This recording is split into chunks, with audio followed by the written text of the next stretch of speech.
If you're ordering McDonald's and your friend says they don't want fries, get them the fries. Or else your fries will be their fries. Ba-da-ba-ba-ba. Or else your fries will be their fries.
Hello, everybody.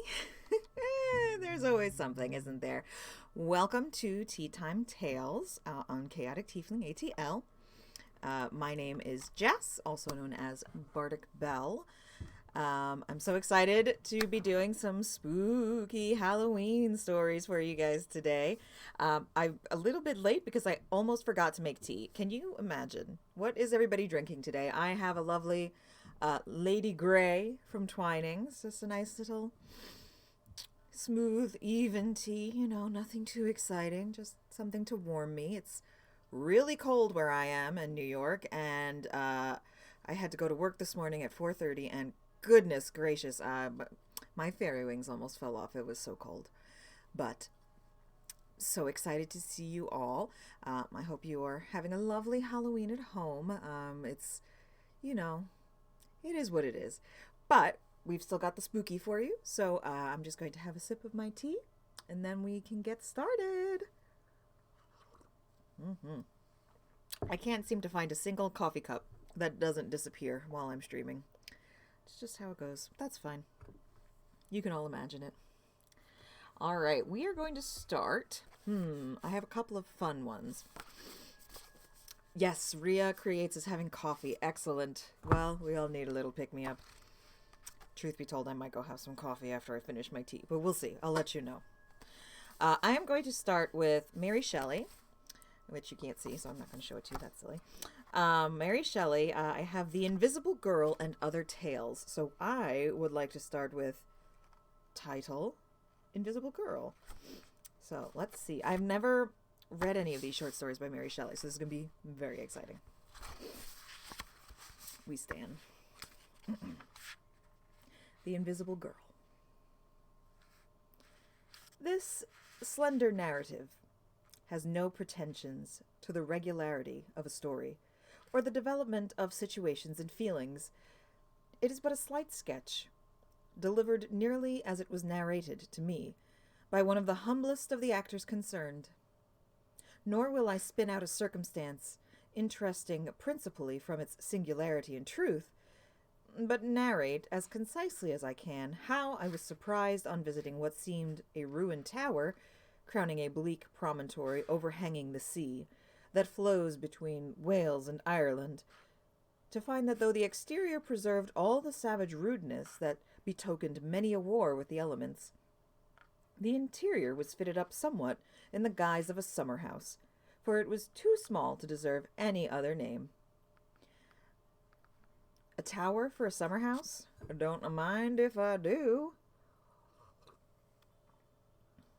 It consisted but of the ground floor, which served as an entrance, and one room above, which was reached by a staircase made out of the thickness of the wall. This chamber was floored and carpeted, decorated with elegant furniture, and above all, to attract the attention and excite curiosity, there hung over the chimney-piece, for to preserve the apartment from damp, a fireplace had been built, evidently, since it had assumed a guise so dissimilar to the object of its construction. A picture simply painted in watercolors, which deemed more than any part of the adornments of the room to be at war with the rudeness of the building, the solitude in which it was placed, and the desolation of the surrounding scenery.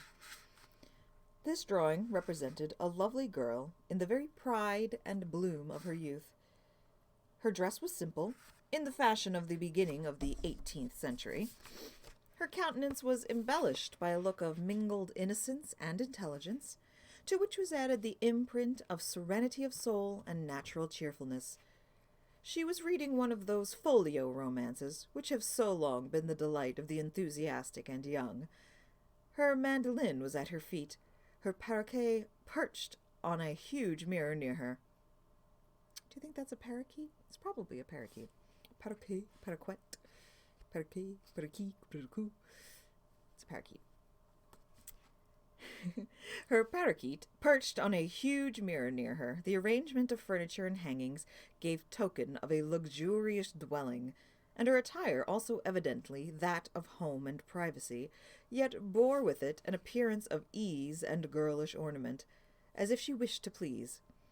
Beneath this picture was inscribed in golden letters, "The Invisible Girl." Rambling about a country nearly uninhabited, having lost my way and being overtaken by a shower, I had lighted on this dreary-looking tenement, which seemed to rock in the blast and to be hung up there as the very symbol of desolation. I was gazing wistfully and cursing inwardly my stars which led me to a ruin that could afford no shelter, though the storm began to pelt more seriously than before, when I saw an old woman's head popped out from a kind of loophole, and as suddenly withdrawn. I didn't know Mary Shelley knew there were wormholes to other planes of existence. This is exciting. A minute after, a feminine voice called to me from within, and penetrating a little brambly maze that screened a door, which I had not before observed, so skilfully had the planter succeeded in concealing art with nature, I found the good dame standing on the threshold, and inviting me to take refuge within. I had just come up from our cot hard by, she said, to look after the things as I do every day, when the rain came on. Will ye walk up till it is over? I was about to observe that the cot hard by, at the venture of a few drops of rain, was better than a ruined tower, and to ask my kind hostess whether the things were pigeons or crows that she was come to look after, when the matting of the floor and the carpeting of the staircase struck my eye. I was still more surprised when I saw the room above, and beyond all, the picture and its singular inscription, naming her invisible, whom the painter had colored forth into very agreeable visibility, awakened my most lively curiosity.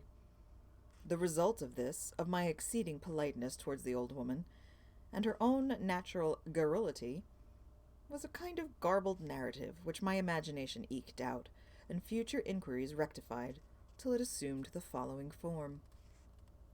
Some years before, in the afternoon of a September day, which, though tolerably fair, gave many tokens of a tempestuous night, a gentleman arrived at a little coast town about 10 miles from this place. He expressed his desire to hire a boat to carry him to the town about 15 miles farther on the coast. The menaces which the sky held forth made the fisherman loath to venture, till at length, too, one the father of a numerous family, bribed by the bountiful reward the stranger promised, and the other, the son of my hostess, induced by youthful daring, agreed to undertake the voyage. The wind was fair, and they hoped to make good way before nightfall. And to get into port ere the rising of the storm. They pushed off with good cheer, at least the fisherman did. As for the stranger, the deep mourning which he wore was not half so black as the melancholy that wrapped his mind. He looked as if he had never smiled, as if some unutterable thought, dark as night and bitter as death, had built its nest within his bosom, and brooded therein eternally. He did not mention his name, but one of the villagers recognized him as Henry Vernon, the son of a baronet, who possessed a mansion about 3 miles distant from the town for which he was bound. The mansion was almost abandoned by the family, but Henry had, in a romantic fit, visited it about 3 years before, and Sir Peter had been down there during the previous spring for about a couple of months. The boat did not make so much way as was expected. The breeze failed them as they got out to sea, and they were fain with oar as well as sail to try to weather the promontory that jutted out between them and the spot they desired to reach. They were yet far distant when the shifting wind began to exert its strength, and to blow with violent though unequal blasts. Night came on pitchy dark, and the howling waves rose and broke with frightful violence, menacing to overwhelm the tiny bark that dared resist their fury. They were forced to lower every sail, and take to their oars. One man was obliged to bail out the water, and Vernon himself took an oar, and rowing with desperate energy, equaled the force of the more practised boatmen. There had been much talk between the sailors before the tempest came on. Now, except a brief command, all were silent. One thought of his wife and children, and silently cursed the caprice of a stranger that endangered its effects, not only his life but their welfare. The other feared less, for he was a daring lad, but he worked hard and had no time for speech. While Vernon, bitterly regretting the thoughtlessness which had made him cause others to share a peril, unimportant as far as he himself was concerned, now tried to cheer them with a voice full of animation and courage, and now pulled yet more strongly at the oar he held. The only person who did not seem wholly intent on the work he was about was the man who bailed. Every now and then he gazed intently around, as if the sea held far off on its tumultuous waste some object that he strained his eyes to discern. But all was blank, except as the crests of the high waves showed themselves, or far out on the verge of the horizon, a kind of lifting of the clouds betokened greater violence for the blast. At length he exclaimed, "Yes, I see it, the larboard oar. Now, if we can make yonder light, we are saved." Both of the rowers instinctively turned their heads, but cheerless darkness answered their gaze. "You cannot see it," cried their companion, "but we are nearing it, and please God we shall outlive this night." Soon he took the oar from Vernon's hand, who, quite exhausted, was failing in his strokes. He rose and looked for the beacon which had promised them safety. It glimmered with so faint a ray that now he said, "I see it," and again, "It is nothing." Still, as they made way, it dawned upon his sight, growing more steady and distinct as it beamed across the lurid waters, which themselves became smoother, so that safety seemed to arise from the bosom of the ocean under the influence of that flickering gleam. Now, I don't know about you, but I feel like we have all kind of learned not to trust strange lights over the water. Then again, it could just be an ex-girlfriend.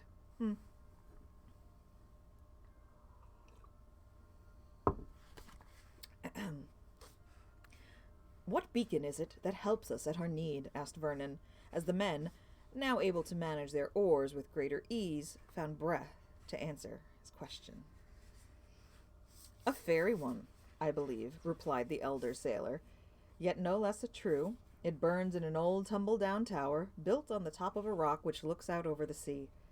We never saw it before this summer, and now each night it has to be seen, at least when it is looked for we cannot see it from our village.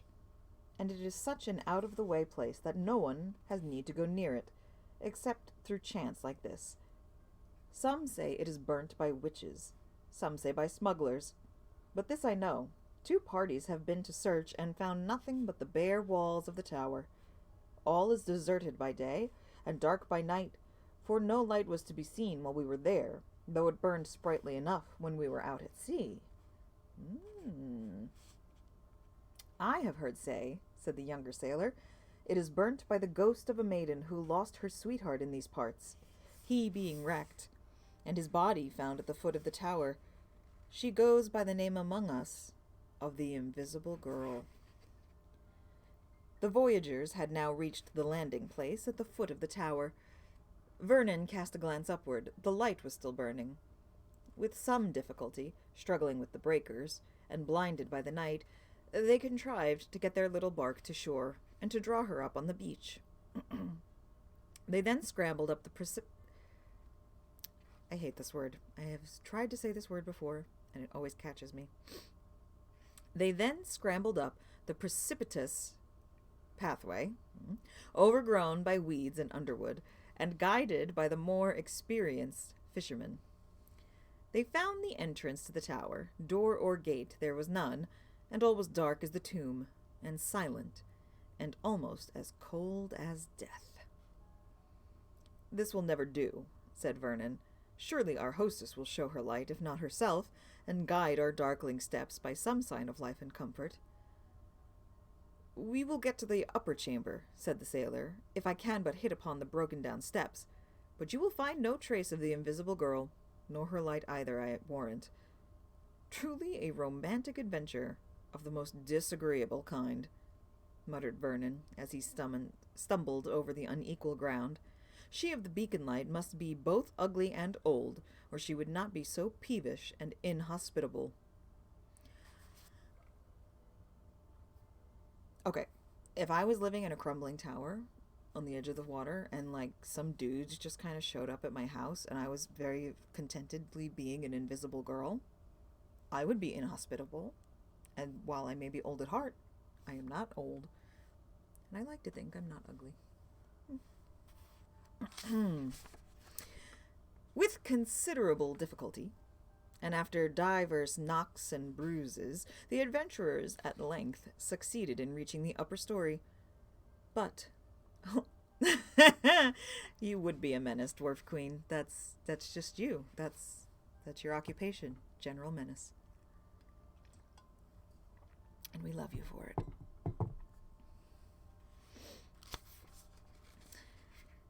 With considerable difficulty, and after divers knocks and bruises, the adventurers at length succeeded in reaching the upper story. But all was blank and bare, and they were fain to stretch themselves on the hard floor, when weariness, both of mind and body, conduced to steep their senses in sleep. Long and sound were the slumbers of the mariners. Vernon but forgot himself for an hour, then throwing off drowsiness, and finding his rough couch uncongenial to repose, he got up and placed himself at the hole that served for a window. For glass there was none, and there being not even a rough bench, he leant his back against the embrasure. Oh my goodness, there's the Mary Shelley. Calm down.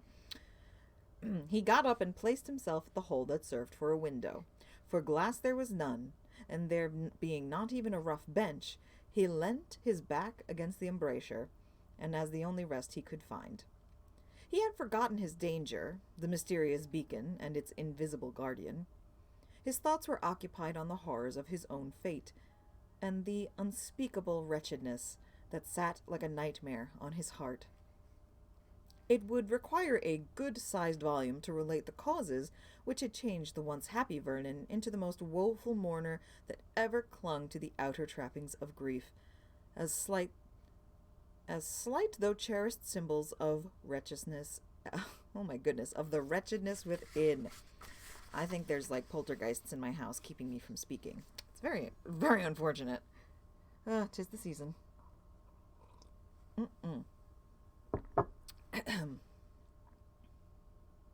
What was I saying? Hey, Dwarf Queen. Thank you for subscribing. Appreciate you, my love. Woo! It would require a good-sized volume to relate the causes which had changed the once happy Vernon into the most woeful mourner that ever clung to the outer trappings of grief, as slight though cherished symbols of the wretchedness within. Henry was the only child of Sir Peter Vernon, and as much spoiled by his father's idolatry as the baronet's violent and tyrannical temper would permit. A young orphan was educated in his father's house, who in the same way was treated with generosity and kindness, and yet who lived in deep awe of Sir Peter's authority, who was a widower. And these two children were all he had to exert his power over, or to whom to extend his affection. Rosina was a cheerful-tempered girl, a little timid, and careful to avoid displeasing her protector, but so docile, so kind-hearted, and so affectionate, that she felt even less than Henry the discordant spirit of his parent. It is a tale often told. They were playmates and companions in childhood, and lovers in after days. Rosina was frightened to imagine that this secret affection and the vows they pledged might be disapproved of by Sir Peter, but sometimes she consoled herself by thinking that perhaps she was in reality her Henry's destined bride, brought up with him under the design of their future union. And Henry, while he felt that this was not the case, resolved to wait only until he was of age to declare and accomplish his wishings in making the sweet Rosina his wife. Meanwhile, he was careful to avoid premature discovery of his intentions, so as to secure his beloved girl from persecution and insult. The old gentleman was very conveniently blind. He lived always in the country, and the lovers spent their lives together, unrebuked and uncontrolled. It was enough that Rosina played on her mandolin and sang Sir Peter to sleep every day after dinner. She was the sole female in the house above the rank of a servant, and had her own way in the disposal of her time. Even when Sir Peter frowned, her innocent caresses and sweet voice were powerful to smooth the rough current of his temper.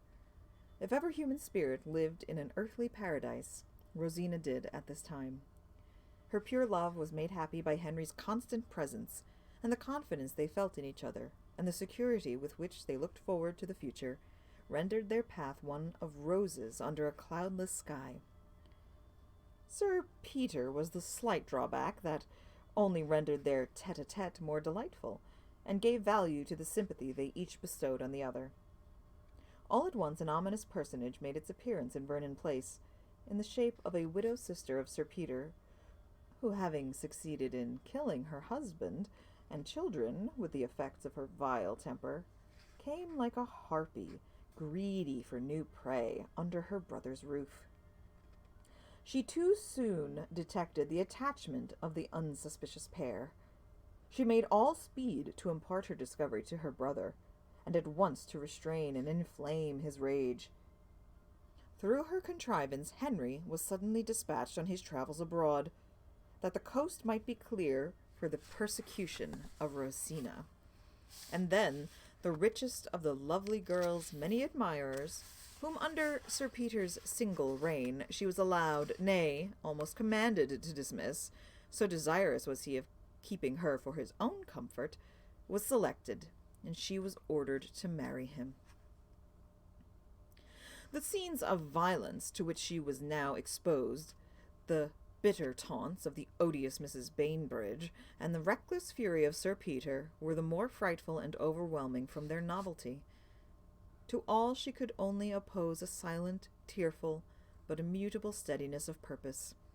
No threats, no rage could extort from her more than a touching prayer that they would not hate her, because she could not obey. "There must be something we don't see under all this," said Mrs. Bainbridge.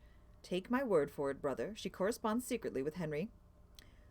Let us take her down to your seat in Wales, where she will have no pensioned beggars to assist her, and we shall see if her spirit be not bent to our purpose."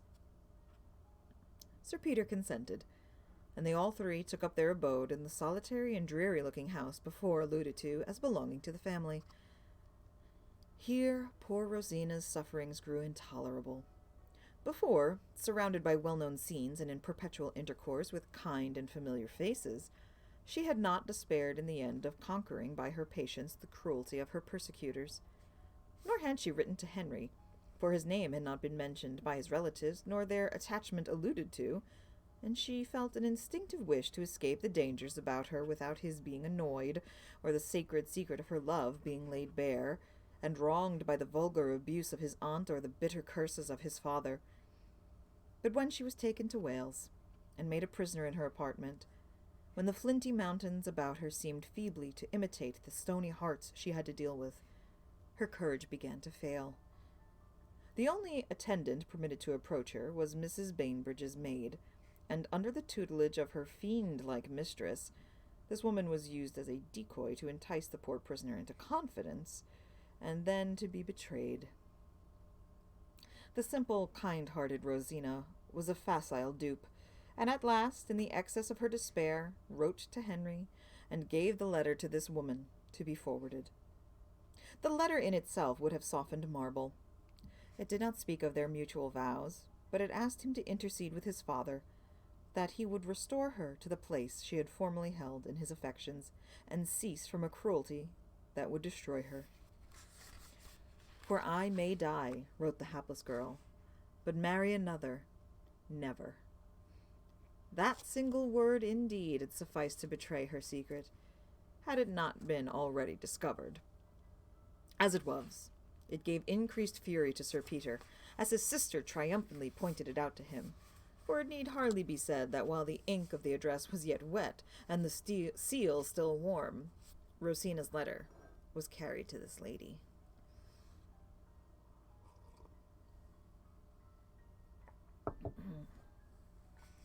The culprit was summoned before them.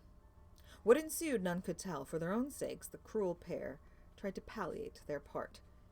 Voices were high, and the soft murmur of Rosina's tone was lost in the howling of Sir Peter and the snarling of his sister. "Out of doors you shall go," roared the old man. "Under my roof you shall not spend another night." And the words "infamous seductress" and worse, such as had never met the poor girl's ears before, were caught by listening servants, and to each angry speech of the baronet, Mrs. Bainbridge added an envenomed point worse than all. More dead than alive, Rosina was at last dismissed.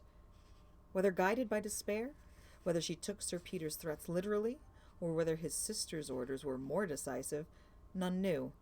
But Rosina left the house. A servant saw her cross the park, weeping and wringing her hands as she went. What became of her? None could tell. Her disappearance was not disclosed to Sir Peter till the following day, and then he showed by his anxiety to trace her steps and to find her, that his words had been but idle threats. The truth was that though Sir Peter went to frightful lengths to prevent the marriage of his heir of his house with the portionless orphan, the object of his charity, yet in his heart he loved Rosina, and half his violence to her rose from anger at himself for treating her so ill. I don't hold with that. I don't. You're not allowed to say, "I was just angry because I was so mad at you for being mad at myself." Don't take it. Don't.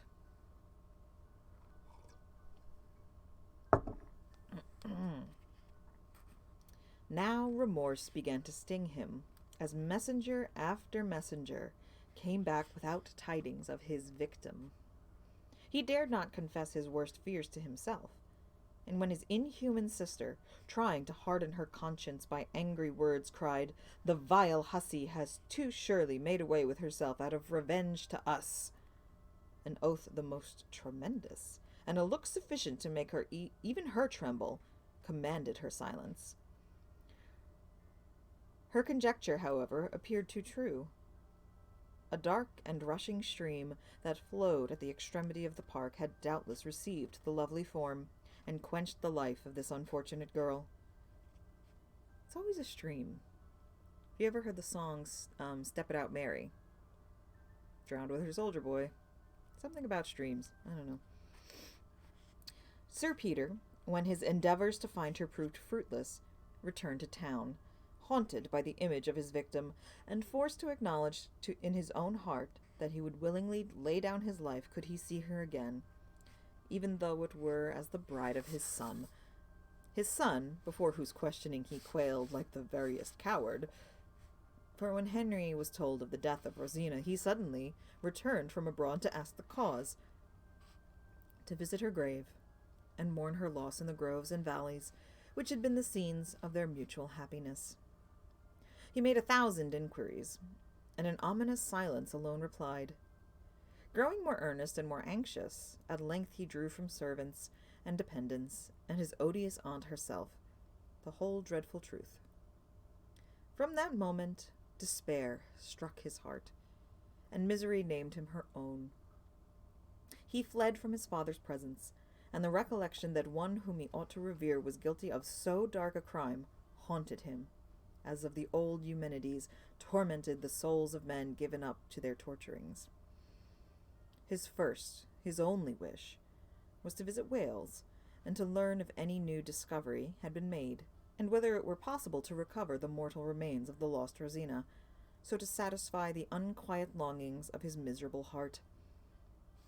On this expedition he was bound when he made his appearance at the village before named, and now, in the deserted tower, his thoughts were busy with images of despair and death, and what his beloved one had suffered before her gentle nature had been goaded to such a deed of woe. While immersed in gloomy reverie, to which the monotonous roaring of the sea made fit accompaniment, hours flew on, and Vernon was at last aware that the light of morning was creeping from out its eastern retreat and dawning over the wild ocean, which still broke in furious tumult on the rocky beach. His companions now roused themselves and prepared to depart. The food they had brought with them was damaged by sea water, and their hunger, after hard labor and many hours fasting, had become ravenous. It was impossible to put to sea in their shattered boat, but there stood a fisher's cot about 2 miles off, in a recess in the bay, of which the promontory on which the tower stood formed one side, and to this they hastened to repair. They did not spend a second thought on the light which had saved them, nor its cause, but left the ruin in search of a more hospitable asylum. Vernon cast his eyes around as he quitted it, but no vestige of an inhabitant met his eye, and he began to persuade himself that the beacon had been a creation of fancy merely. Arriving at the cottage in question, which was inhabited by a fisherman and his family, they made a homely breakfast, and prepared to return to the tower to refit their boat, and if possible, bring her round. Vernon accompanied them, together with their host and his son. Several questions were asked concerning the invisible girl and her light, each agreeing that the apparition was novel, and not one being able to give even an explanation of how the name had become affixed to the unknown cause of this singular appearance. Though both of the men of the cottage affirmed that once or twice they had seen a female figure in the adjacent wood, and that now and then a stranger girl made her appearance at another cot a mile off, on the other side of the promontory, and brought bread. They suspected both these to be the same, but could not tell. The inhabitants of the cot, indeed, appeared too stupid even to feel curiosity, and had never made any attempt at discovery. I'm sure they have other things on their mind, okay? Just saying. The whole day was spent by the sailors in repairing the boat, and the sound of hammers and the voices of the men at work resounded along the coast, mingled with the dashing of the waves. This was no time to explore the ruin for one who, whether human or supernatural, so evidently withdrew herself from intercourse with every living being. Vernon, however, went over to the tower, and searched every nook in vain. The dingy, bare walls bore no token of serving as a shelter, and even a little recess in the wall of the staircase, which he had not before observed, was equally empty and desolate. Quitting the tower, he wandered in the pine wood that surrounded it, and giving up all thought of solving the mystery, was soon engrossed by thoughts that touched his heart more nearly, when suddenly there appeared on the ground at his feet the vision of a slipper. Since Cinderella, so tiny a slipper had never been seen. As plain as shoe could speak, it told a tale of elegance, loveliness, and youth. Vernon picked it up. He had often admired Rosina's singularly small foot, and his first thought was a question whether the little slipper would have fitted it. I mean, not to yuck anybody's yums. You're memorizing the size of her feet? I mean, I guess Victorian England kinks can... Anyway, it is what it is.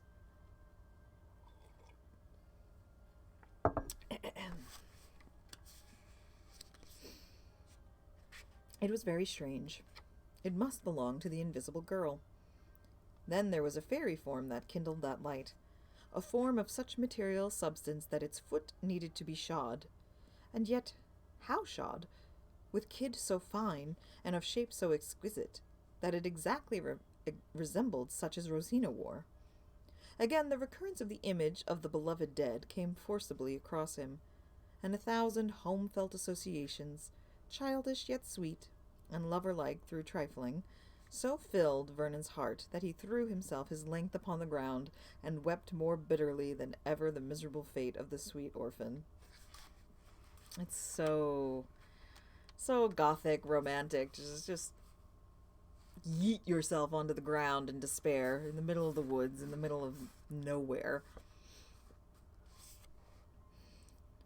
In the evening, the men quitted their work, and Vernon returned with them to the cot where they were to sleep, intending to pursue their voyage, weather permitting, the following morning. Vernon said nothing of his slipper, but returned with his rough associates. Often he looked back, but the tower rose darkly over the dim waves, and no light appeared. Preparations had been made in the cot for their accommodation, and the only bed in it was offered Vernon, but he refused to deprive his hostess, and spreading his cloak on a heap of dry leaves, endeavored to give himself up to repose.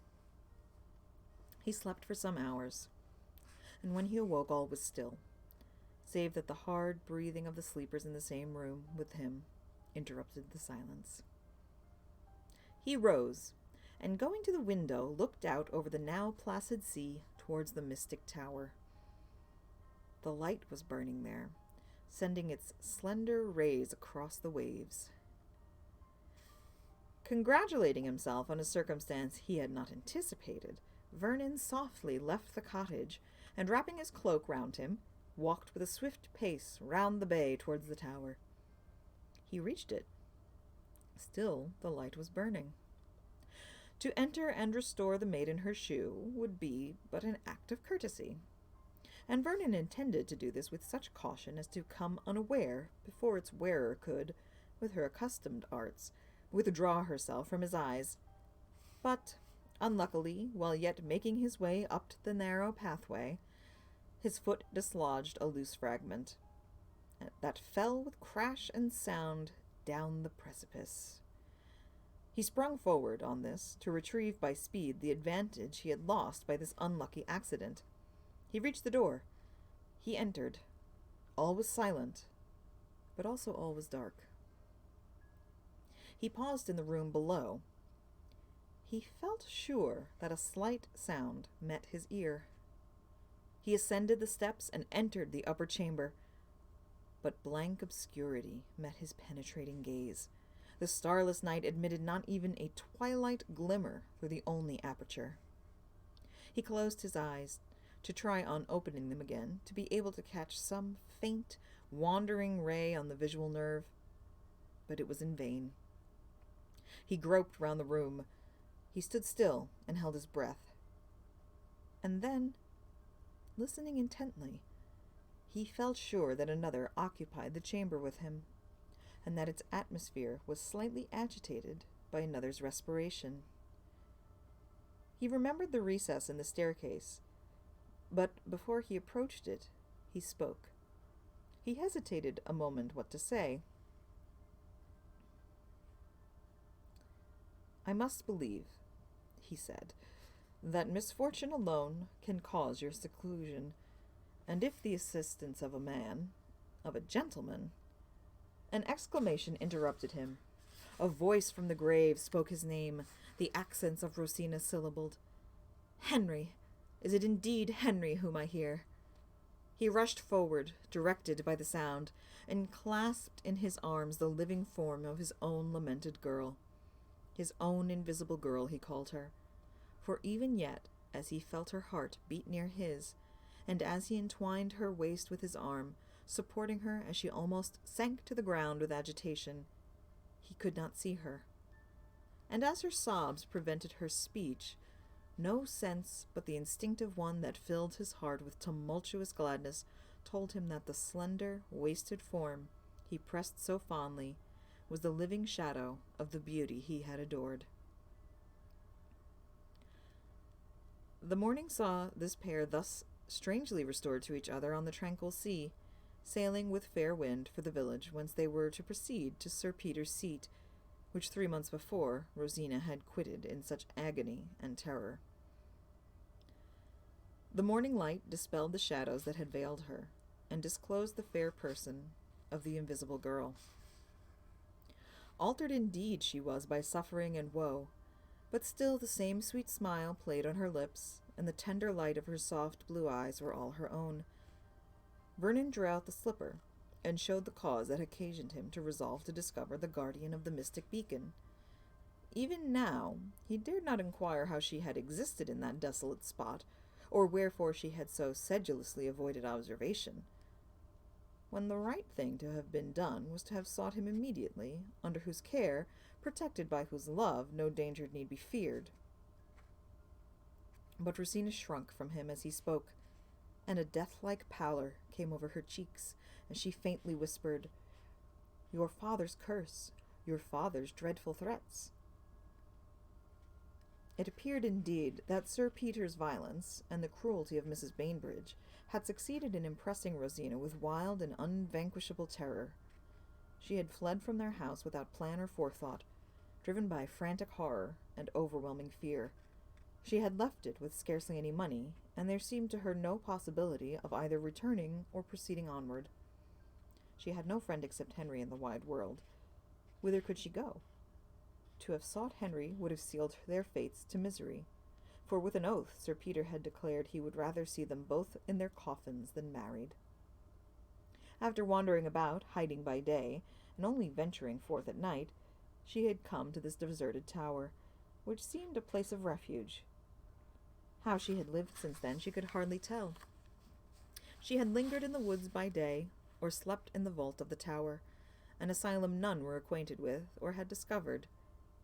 By night she burned the pine cones of the wood, and night was her dearest time, for it seemed to her as if security came with darkness. She was unaware that Sir Peter had left that part of the country, and was terrified lest her hiding place should be revealed to him. Her only hope was that Henry would return, that Henry would never rest till he had found her. She confessed that the long interval and the approach of winter had visited her with dismay. She feared that, as her strength was failing, and her form wasting to a skeleton, that she might die and never see her Henry again. An illness indeed, in spite of all his care, followed her restoration to security and the comforts of civilized life.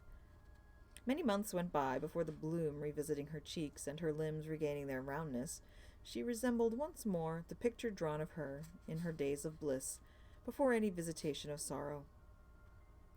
It was a copy of this portrait that decorated the tower, the scene of her suffering, in which I had found shelter. Sir Peter, overjoyed to be relieved from the pangs of remorse, and delighted again to see his orphan ward, whom he really loved, was now as eager as before he had been averse to bless her union with his son.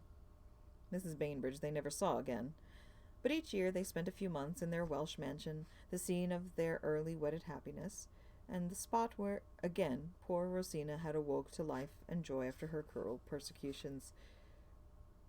Henry's fond care had fitted up the tower, and decorated as I saw. And often did he come over, with his invisible girl, to renew, in the very sense of its occurrence, the remembrance of all the incidents which had led to their meeting again, during the shades of night, in that sequestered ruin.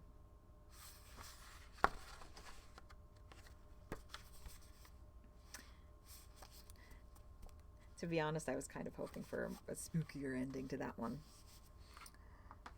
But, it's Mary Shelley, so it counts. It counts. There were fairy lights and storms and spooky things like that, so even if she wasn't actually a ghost, I guess it's okay. We can make do with that. Alrighty. I am going to move on from Mary Shelley.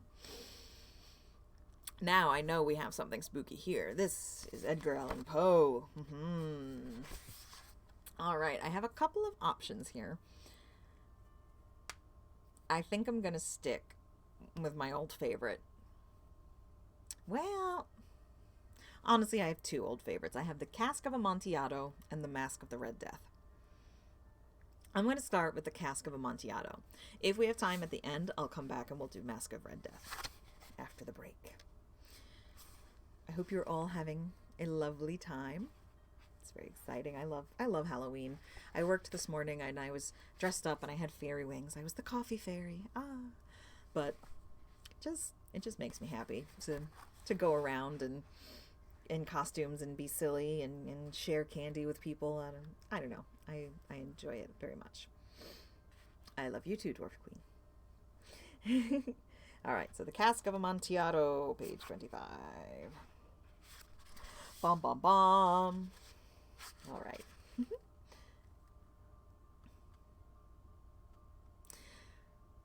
The 1,000 injuries of Fortunato I had borne as best I could, but when he ventured upon insult, I vowed revenge. You, who so well know the nature of my soul, will not suppose, however, that I gave utterance to a threat. At length, I would be avenged. This was a point definitively settled, but the very definitiveness with which it was resolved precluded the idea of risk. I must not only punish, but punish with impunity. A wrong is unredressed when retribution overtakes its redresser. It is equally unredressed when the avenger fails to make himself felt as such to him who has done the wrong.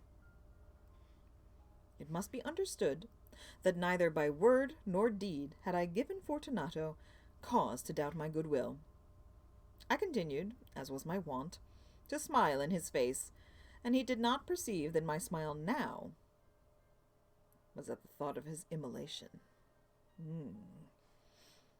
He had a weak point, this Fortunato, although in other regards he was a man to be respected and even feared. He prided himself on his connoisseurship in wine. Few Italians have the true virtuoso spirit. For the most part, their enthusiasm is adopted to suit the time and opportunity, to practice imposture upon the British and Austrian millionaires. In painting and gemmery, Fortunato, like his countrymen, was a quack. But in the matter of old wines, he was sincere. In this respect, I did not differ from him materially. I was skillful in the Italian vintages myself, and bought largely whenever I could. It was about dusk one evening during the supreme madness of the carnival season that I encountered my friend. He accosted me with excessive warmth, for he had been drinking much. The man wore motley. He had on a tight-fitting, party-striped dress, and his head was surmounted by the conical cap and bells. I was so pleased to see him that I thought I should never have done wringing his hand. I said to him, "My dear Fortunato, you are luckily met. How remarkably well you are looking today. But I have received a pipe of what passes for Amontillado, and I have my doubts." "How?" said he. "Amontillado? A pipe? Impossible. And in the middle of the carnival."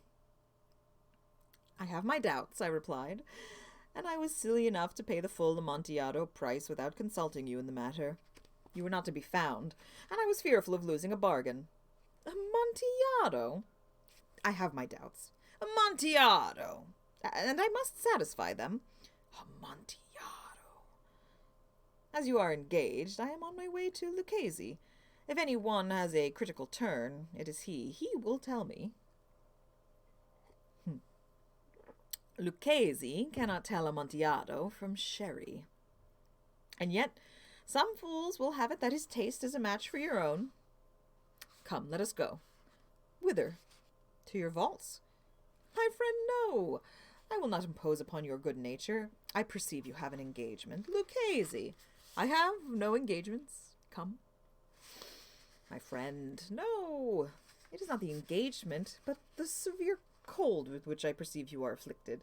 The vaults are insufferably damp. They are encrusted with nitre." "Let us go, nevertheless. The cold is merely nothing. Amontillado." "You have been imposed upon. As for Lucchese, he cannot distinguish sherry from Amontillado." Thus speaking, Fortunato possessed himself of my arm.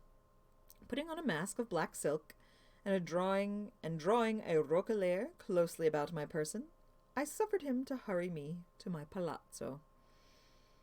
There were no attendants at home. They had absconded to make merry in honor of the time. I had told them that I should not return until the morning, and had given them explicit orders not to stir from the house. These orders were sufficient, I well knew, to ensure their immediate disappearance, one and all, as soon as my back was turned. I took from their sconces 2 flambeaux, and giving one to Fortunato, bowed him through several suites of rooms to the archway that led into the vaults. I passed down a long and winding staircase, requesting him to be cautious as he followed. We came at length to the foot of the descent, and stood together on the damp ground of the catacombs of the Montresors. The gait of my friend was unsteady, and the bells upon his cap jingled as he strode. "The pipe," said he. "It is farther on," said I, "but observe the white webwork which gleams from these cavern walls." He turned towards me, and looked into my eyes with 2 filmy orbs, that distilled the rheum of intoxication. Niter? He asked at length. Niter, I replied. How long have you had that cough? Ugh, ugh, ugh, ugh. I will say that all it says there is ugh over and over and over again. I don't know if you can, you can't see that. It just says ugh, ugh, ugh, ugh, ugh, ugh, ugh, ugh. So, coughing, I would assume. My poor friend found it impossible to reply for many minutes. It is nothing, he said at last. Come, I said with decision, we will go back. Your health is precious. You are rich, respected, admired, beloved. You are happy as once I was. You are a man to be missed. For me it is no matter. We will go back. You will be ill, and I cannot be responsible. Besides, there is Lucchese. Enough, he said. The cough is a mere nothing. It will not kill me. I shall not die of a cough. True, I replied.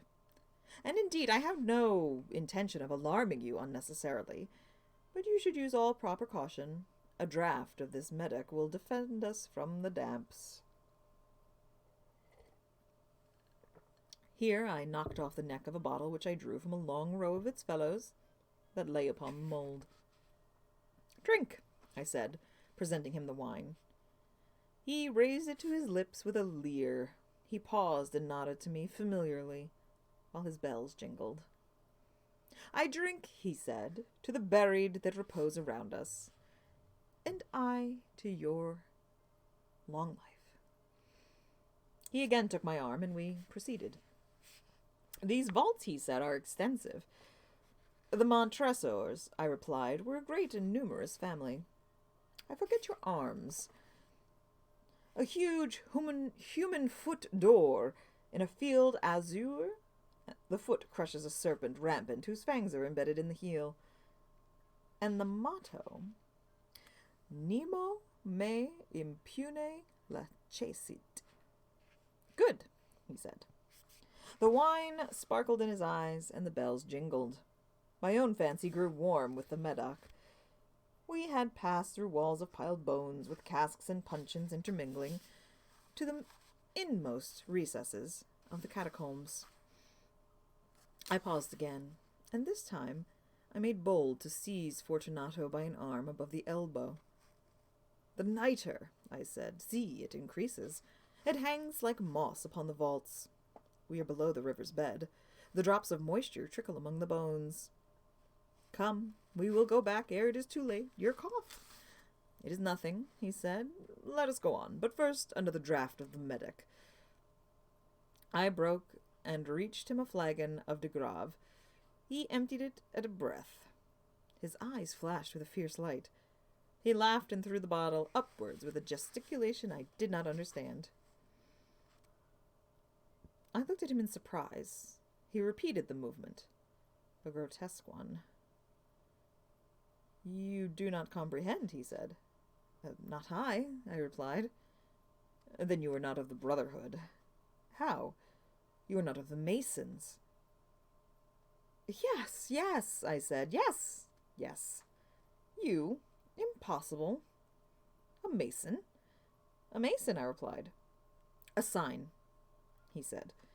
It is this, I answered, producing a trowel from beneath the folds of my roquelaire. You jest, he exclaimed, recoiling a few paces. But let us proceed to the Amontillado. Be it so, I said, replacing the tool beneath the cloak, and again offering him my arm. He leaned upon it heavily. We continued our route in search of the Amontillado.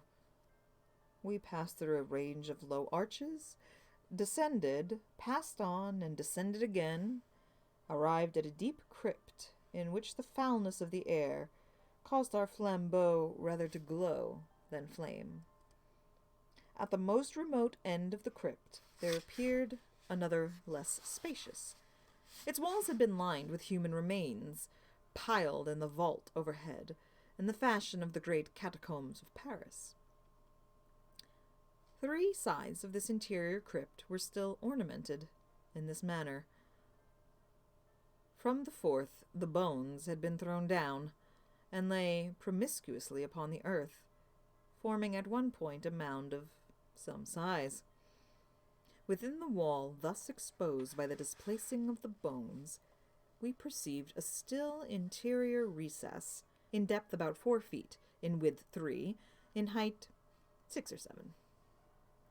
It seemed to have been constructed for no especial use in itself, but formed merely the interval between 2 of the colossal supports of the roof of the catacombs, and was backed by one of their circumscribing walls of solid granite.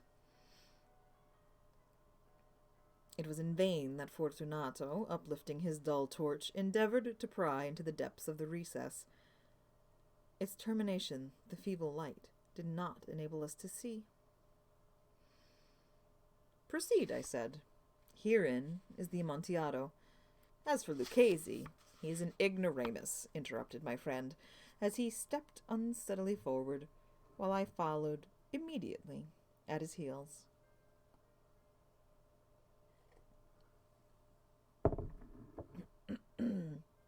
In an instant, he had reached the extremity of the niche, and finding his progress arrested by the rock, stood stupidly bewildered.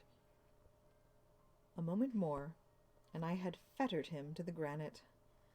In its surface were 2 iron staples, distant from each other about 2 feet, horizontally. From one of these depended a short chain, from the other a padlock. Throwing the links about his waist, it was but the work of a few seconds to secure it. He was too much astounded to resist. Withdrawing the key, I stepped back from the recess. "Pass your hand," I said, "over the wall. You cannot help feeling the nitre. Indeed, it is very damp.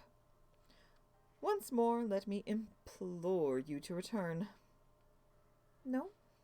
Then I must positively leave you. But I must first render you all the little attentions in my power."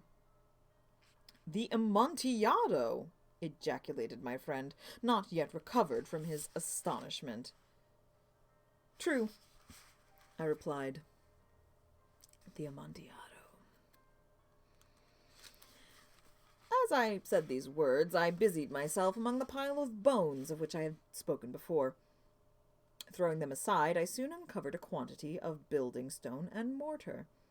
With these materials, and with the aid of my trowel, I began vigorously to wall up the entrance of the niche. I had scarcely laid the first tier of my masonry when I discovered that the intoxication of Fortunato had in a great measure worn off. The earliest indication I had was a low, moaning cry from the depths of the recess. It was not the cry of a drunken man. There was then a long and obstinate silence. I laid the 2nd tier, and the 3rd, and the 4th. And then I heard the furious vibrations of the chain. The noise lasted for several minutes, during which, that I might hearken to it with the more satisfaction, I ceased my labors, and sat down upon the bones. When at last the clanking subsided, I resumed the trowel, and finished without interruption the 5th, 6th, and the 7th tier. The wall was now nearly upon a level with my breast. I again paused, and holding the flambeau over the mason-work, threw a few feeble rays upon the figure within. A succession of loud and shrill screams, bursting suddenly from the throat of the chained form, seemed to thrust me violently back. For a brief moment I hesitated. I trembled. Unsheathing my rapier, I began to grope with it about the recess, but the thought of an instant reassured me. I placed my hand upon the solid fabric of the catacombs, and felt satisfied. I reapproached the wall. I replied to the yells of him who clamored. I re-echoed, I aided, I surpassed them in volume and in strength. I did this, and the clamorer grew still. It was now midnight, and my task was drawing to a close. I had completed the 8th, the 9th, and the 10th tier. I had finished a portion of the last and the 11th. There remained but a single stone to be fitted and plastered in. I struggled with its weight. I placed it partially in its destined position. But now where came from the niche a low laugh that erected the hairs upon my head. It was succeeded by a sad voice, which I had difficulty in recognizing as that of the noble Fortunato. The voice said, "Ah, ha, ha, hee, hee, a very good joke indeed. An excellent jest. We will have many a rich laugh about it at the palazzo. Over our wine. Hee, hee, hee." "The Amontillado," I said. "Ah, yes, the Amontillado. But is it not getting late? Will they not be awaiting us at the palazzo? The Lady Fortunato and the rest? Let us be gone." "Yes," I said, "let us be gone." "For the love of God, Montresor." "Yes," I said, "for the love of God." But to these words I hearkened in vain for a reply. I grew impatient. I called out, "Fortunato!" No answer. I called again, "Fortunato!" No answer still. I thrust a torch through the remaining aperture and let it fall within. There came forth in return only a jingling of the bells. My heart grew sick, on account of the dampness of the catacombs. I hastened to make an end of my labor. I forced the last stone into position. I plastered it up. Against the new masonry, I re-erected the old rampart of bones. For the half of a century, no mortal has disturbed them. In pace res requiescat. That's hard to say. So that was the cask of Amontillado. I know a few friends out there in the world would enjoy a great cask of wine, but don't be fooled. You might be being led into a trap. Ha ha! Alrighty. We are going to take a itty-bitty break while I refresh my tea. Throat's getting a little dry today. It's been a day. And then we're going to come back, and I have some wonderful tales by Washington Irving. It's very exciting. I think you all know which one I'm going to pick. Yes. All right. Well, we will be back in about 5 or 10 minutes, depending on how long my water takes to boil. But I hope you guys are all enjoying yourselves, and I will see you in a bit.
So, we are back.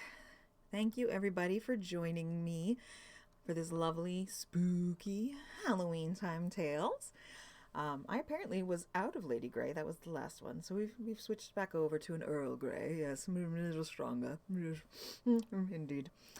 I hope you're all having a fabulous Halloween. I appreciate you spending your time with me so very much. We are going to be doing an audience request night in December. But if you want to make a request, all you have to do is send me an email. You can do that at thebardicbelle@gmail.com. You can also go into the Tea Time Tales channel of the Discord for Chaotic Tiefling. There's that there. We had a little bit of a change up on the schedule for November. I had 1001 Arabian Nights originally down for the Saturday following American Thanksgiving. But I'm instead going to be switching over to doing some indigenous American folk tales. So I haven't figured out exactly what I'll be reading yet. I have a little bit of research to do, but I thought it would be, I don't know. It seemed like the better option for that particular weekend. So I hope you will join me for that. Let's see. Let me get these little Twitch codes going here. Upcoming. There we go. All right. So next week we are going to be doing Bullfinch's Mythology. So this is a book I've had since I was a kid. Well, my parents have had since I was a kid, probably since before then. But I was always fascinating in like all the illustrations of the gods and all that kind of stuff. So if you have a specific myth that you want us to read, you can also email me. Again, that's thebardicbelle@gmail.com. You can also tweet at me at Bardic Belle. Pop in the Discord. You can have like a little book club there on the Discord. Chat about the stories we read and things like that.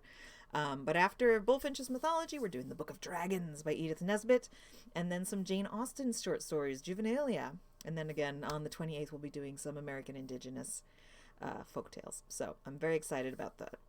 I hope you're having a lovely time. We've had some kitty issues around here, so I apologize for being a bit late coming back, but they're fine. Sam has had a little bit of a tummy trouble. Maeve has not yet put an appearance today, which is surprising, but all right, now that I am settled, Washington Irving. Let's see, what page is this on? Now, here we are. Let's get back into it. The Legend of Sleepy Hollow. Found among the papers of the late Diedrich Knickerbocker. A pleasing land of drowsy head it was, of dreams that wave before the half-shut eye, and of gay castles in the clouds that pass, forever flushing round a summer sky. Castle of Indolence. I don't know what that is. I don't know if maybe the people who originally read The Legend of Sleepy Hollow would know what the Castle of Indolence is.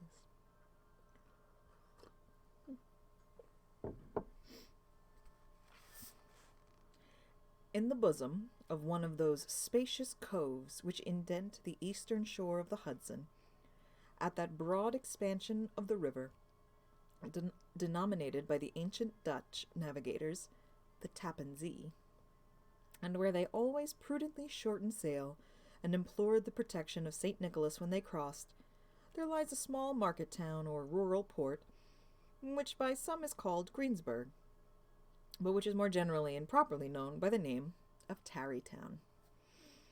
This name was given, we are told, in former days by the good housewives of the adjacent country, from the inveterate propensity of their husbands to linger about the village tavern on market days. Be that as it may, I do not vouch for the fact, but merely advert it for the sake of being precise and authentic. Not far from this village, perhaps about 2 miles, there's a little valley, or rather lap of land among high hills, which is one of the quietest places in the whole world. A small brook glides through it, with just murmur enough to lull one to repose. and the occasional whistle of a quail or tapping of a woodpecker is almost the only sound that ever breaks in upon the uniform tranquility. Now, I haven't been to Tarrytown for some time. My sister has been, though. And I reckon there's more than just some quails. What do you think? Yeah, that sounds about right. Excuse me.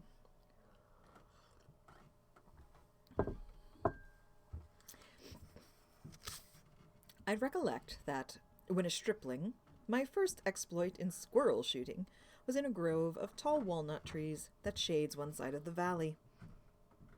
I had wandered into it at noontime, when all nature is peculiarly quiet, and was startled by the roar of my own gun, as it broke the Sabbath stillness around, and was prolonged and reverberated by the angry echoes. If ever I should wish for a retreat, whither I might steal from the world and its distractions, and dream quietly away the remnant of a troubled life, I know of none more promising than this little valley. From the listless repose of the place, and the peculiar character of its inhabitants, who are descendants from the original Dutch settlers, this sequestered glen has long been known by the name of Sleepy Hollow, and its rustic lads are called Sleepy Hollow boys throughout all the neighboring country. A drowsy, dreamy influence seems to hang over the land, and to pervade the very atmosphere. Some say that the place was bewitched by a high German doctor during the early days of the settlement. Others, that an old Indian chief, the prophet or wizard of his tribe, held his powwows there before the country was discovered by Master Hendrik Hudson. Certain it is, the place still continues under the sway of some witching power that holds a spell over the minds of the good people, causing them to walk in a continual reverie. They are given to all kinds of marvelous beliefs, are subject to trances and visions, and frequently see strange sights and hear music and voices in the air. The whole neighborhood abounds with local tales, haunted spots, and twilight superstitions. Stars shoot and meteors glare oftener across the valley than in any other part of the country, and the nightmare, with her whole ninefold, seems to make it the favorite scene of her gambols. The dominant spirit, however, that haunts this enchanted region, and seems to be commander-in-chief of all the powers of the air, is the apparition of a figure on horseback, without a head. It is said by some to be the ghost of a Hessian trooper, whose head had been carried away by a cannonball in some nameless battle during the Revolutionary War, and who is ever and anon seen by the country folk, hurrying along in the gloom of night, as if on the wings of the wind. His haunts are not confined to the valley, but extend at times to the adjacent roads, and especially to the vicinity of a church at no great distance.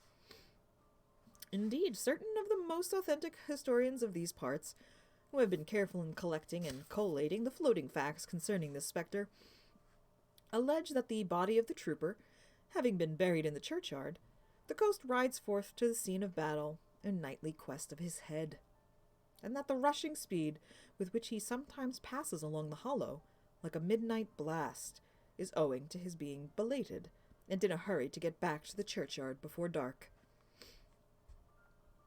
Such is the general purport of this legendary superstition, which has furnished materials for many a wild story in that region of shadows. And the spectre is known, at all the country firesides, by the name of the Headless Horseman of Sleepy Hollow. Excuse me, I seem to have something caught in my throat.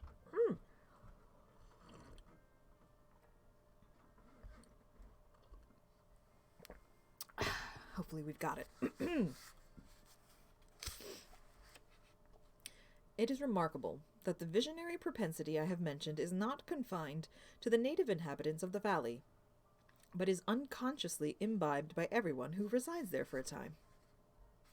However wide awake they may have been before they entered the sleepy region, they are sure, in a little time, to inhale the witching influence of the air, and begin to grow imaginative, to dream dreams and see apparitions.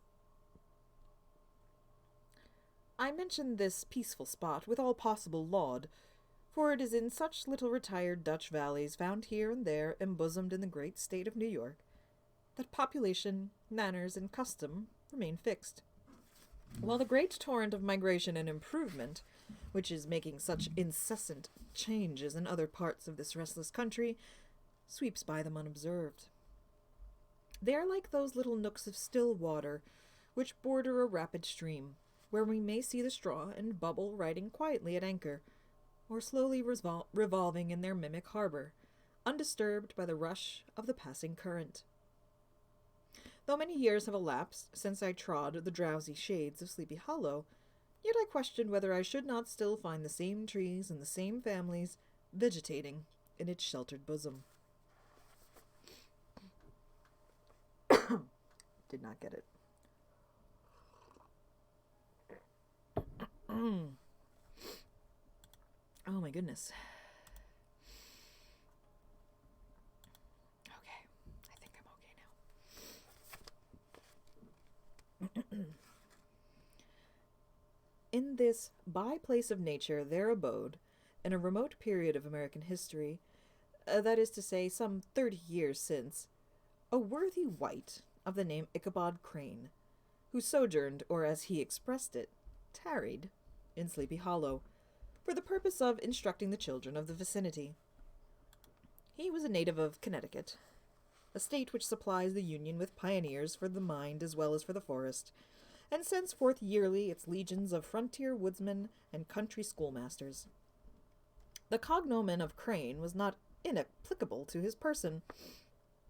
He was tall, but exceedingly lank, with narrow shoulders, long arms and legs, hands that dangled a mile out of his sleeves, feet that might have served for shovels, and his whole frame most loosely hung together. His head was small and flat at top, with huge ears, large green glassy eyes, and a long snipe nose, so that it looked like a weathercock perched upon his spindle neck to tell which way the wind blew. To see him striding along the profile of a hill on a windy day, with his clothes bagging and fluttering about him, one might have mistaken him for the genius of famine descending upon the earth, or some scarecrow eloped from a cornfield. It's not a particularly flattering image of Ichabod Crane, if I do say so myself. His schoolhouse was a low building of one large room, rudely constructed of logs, the windows partly glazed, and partly patched with leaves of old copybooks. It was most ingeniously secured at vacant hours by a withe twisted in the handle of the door, and sakes set against the window shutters, so that, though a thief might get in with perfect ease, he would find some embarrassment in getting out.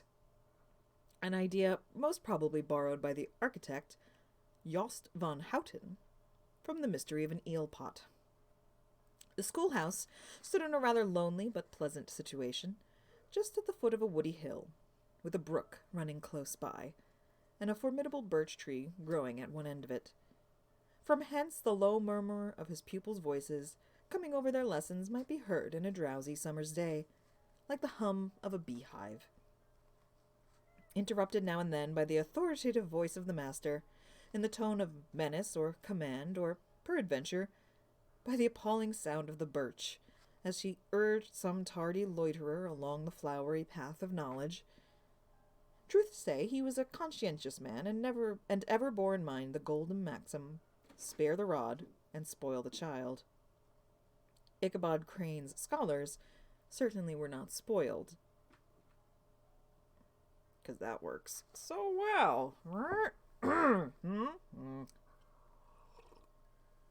All right, strike one against you, Ichabod Crane. You're goofy looking, but don't hit kids.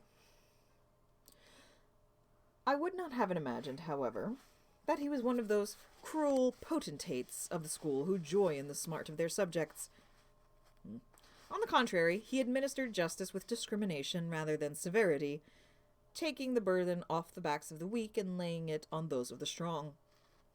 Your mere puny stripling that winced at the least flourish of the rod was passed by with indulgence, but the claims of justice were satisfied by inflicting a double portion on some little tough, wrong-headed, broad-skirted Dutch urchin, who sulked and swelled and grew dogged and sullen beneath the birch. All this he called doing his duty by their parents, and he never inflicted a chastisement without following it by the assurance, so consolatory to the smarting urchin, that he would remember it and thank him for it the longest day he had to live.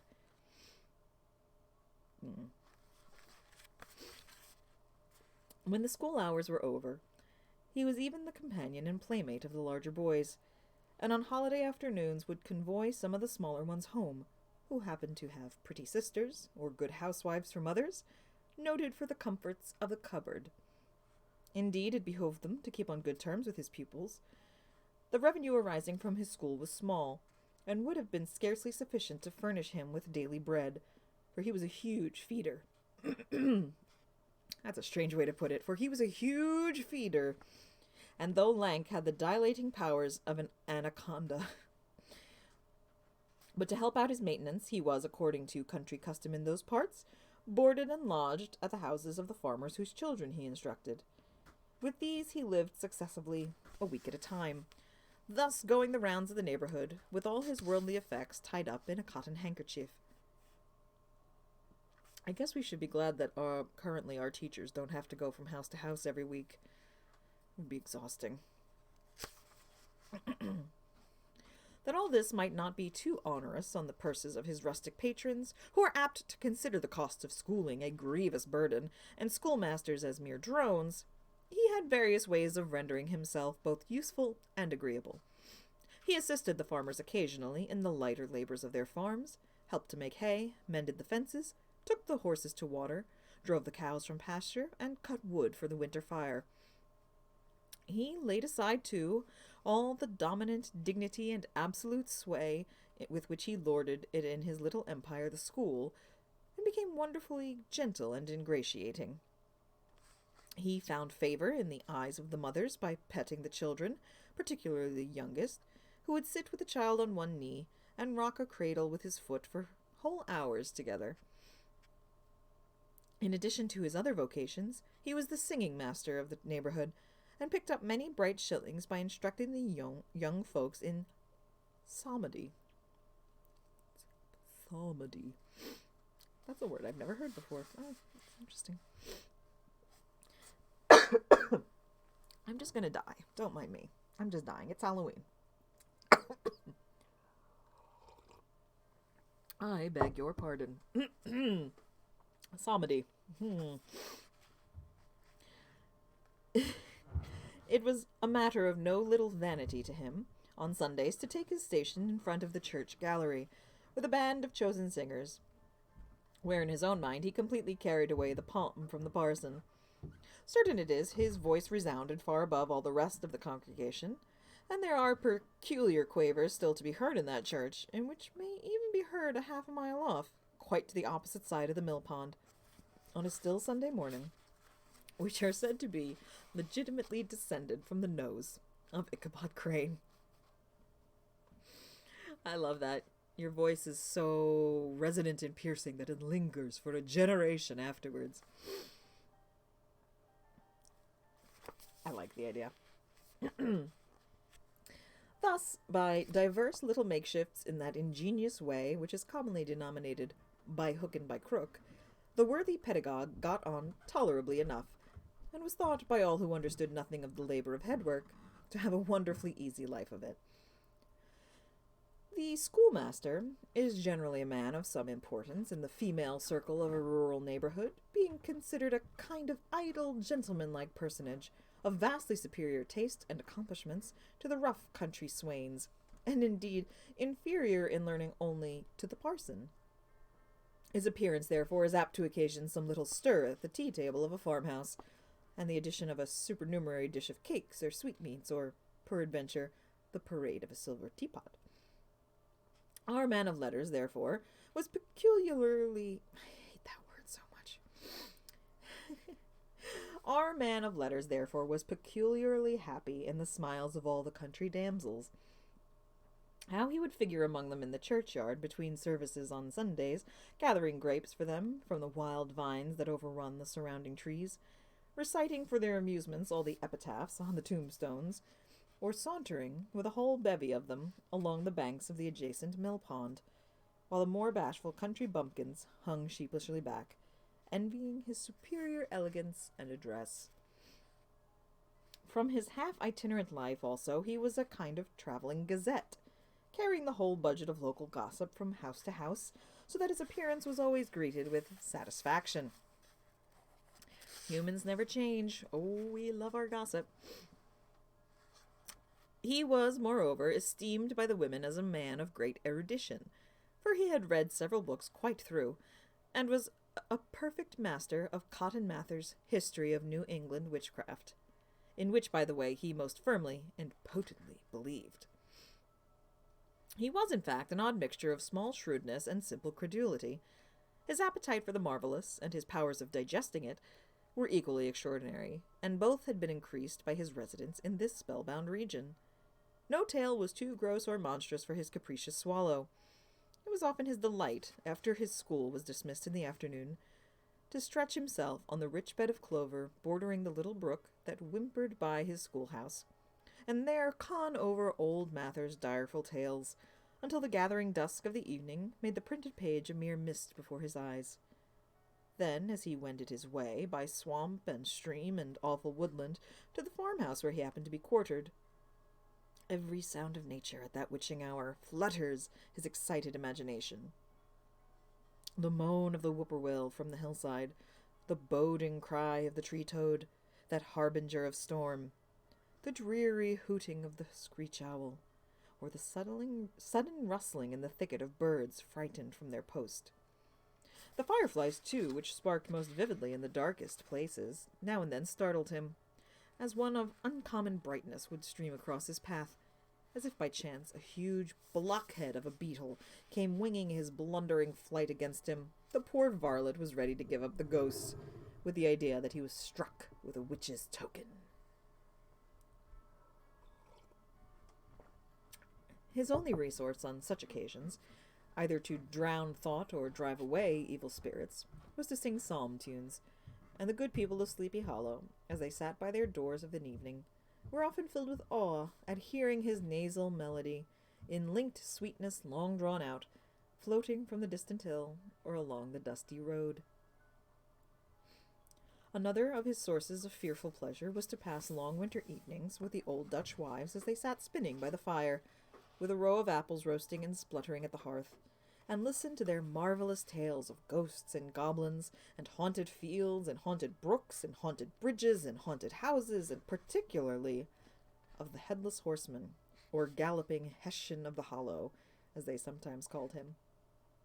He would delight them equally by his anecdotes of witchcraft, and of the direful omens and portentous sights and sounds in the air which prevailed in the earlier times of Connecticut, and would frighten them woefully with speculations upon comets and shooting stars, and with the alarming fact that the world did absolutely turn around, and that they were half the time topsy-turvy. Is he saying that the earth spins, like, this way? I guess at one time you're... I guess it doesn't matter. Either way, you're going around and around. But if there was a pleasure in all this, while snugly cuddling in the chimney corner of a chamber that was all a ruddy glow from the crackling wood fire, and where, of course, no spectre dared to show his face, it was dearly purchased by the terrors of his subsequent walk homewards.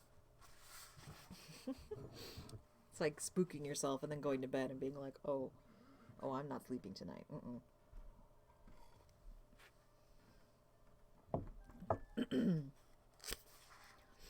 What fearful shapes and shadows beset his path amidst the dim and ghastly glare of a snowy night? With what wistful look did he eye every trembling ray of light streaming across the waste field from some distant window? How often was he appalled by some shrub covered with snow, which like a sheeted spectre beset his very path? How often did he shrink with curdling awe at the sound of his own footsteps on the frosty crust beneath his feet, and dread to look over his shoulder, lest he should behold some uncouth being tramping close behind him. And how often was he thrown into complete dismay by some rushing blast howling among the trees, in the idea that it was the galloping Hessian on one of his nightly scourings. All these, however, were mere terrors of the night, phantoms of the mind that walk in darkness. And though he had seen many spectres in his time, and been more than once beset by Satan in divers shapes, in his lonely perambulations, yet daylight put an end to all these evils, and he would have passed a pleasant life of it, in despite of the devil and all his works, if his path had not been crossed by a being that causes more perplexity to mortal man than ghosts, goblins, and the whole race of witches put together, and that was a woman. Among the musical disciples who assembled, one evening in each week, to receive his instructions in psalmody, was Katrina van Tassel, the daughter and only child of a substantial Dutch farmer. She was a blooming lass of fresh 18, plump as a partridge, ripe and melting and rosy-cheeked as one of her father's peaches, and universally famed not merely for her beauty, but her vast expectations. She was withal a little of a coquette, but, as might be perceived even in her dress, which was a mixture of ancient and modern fashions, as most suited to set off her charms. She wore the ornaments of pure yellow gold, which her great-great-grandmother had brought over from Saardam, the tempting stomacher of the olden time, and withal a provokingly short petticoat, to display the prettiest foot and ankle in the country around. Ichabod Crane had a soft and foolish heart, and it is not to be wondered at that so tempting a morsel soon found favor in his eyes, more especially after he had visited her in her paternal mansion.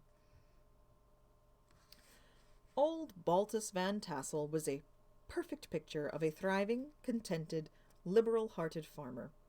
He seldom, it is true, sent either his eyes or his thoughts beyond the boundaries of his own farm, but within those everything was snug, happy, and well-conditioned. He was satisfied with his wealth, but not proud of it, and piqued himself upon the hearty abundance, rather than the style in which he lived. His stronghold was situated on the banks of the Hudson, in one of those green, sheltered, fertile nooks in which Dutch farmers are so fond of nestling. A great elm tree spread its broad branches over it, at the foot of which bubbled up a spring of the softest and sweetest water, in a little well formed of a barrel, and then stole sparkling away through the grass to a neighboring brook that bubbled along among alders and dwarf willows. Hard by the farmhouse was a vast barn that might have served for a church, every window and crevice of which seemed bursting forth with the treasures of the farm. The flail was busily resounding within it from morning to night. Swallows and martins skimmed twittering about the eaves, and rows of pigeons, some with one eye turned up as if watching the weather, some with their heads under their wings, or buried in their bosoms, and others swelling and cooing and bowing about their dames, were enjoying the sunshine on the roof. Sleek, unwieldy porkers were grunting in the repose and abundant— oh my goodness, kitty cats! I don't know if you guys heard that, but if you hear some crazy noises, it's time for zoomies. Where was I? Porkers? Oh my goodness. Oh, here we go. Sleek, unwieldy porkers were grunting in the repose and abundance of their pens, whence sallied forth now and then troops of sucking pigs, as if to snuff the air. A stately squadron of snowy geese were riding in an adjoining pond, convoying whole fleets of ducks. Regiments of turkeys were gobbling through the farmyard, and guinea fowls fretting about it with their peevish, discontented cry.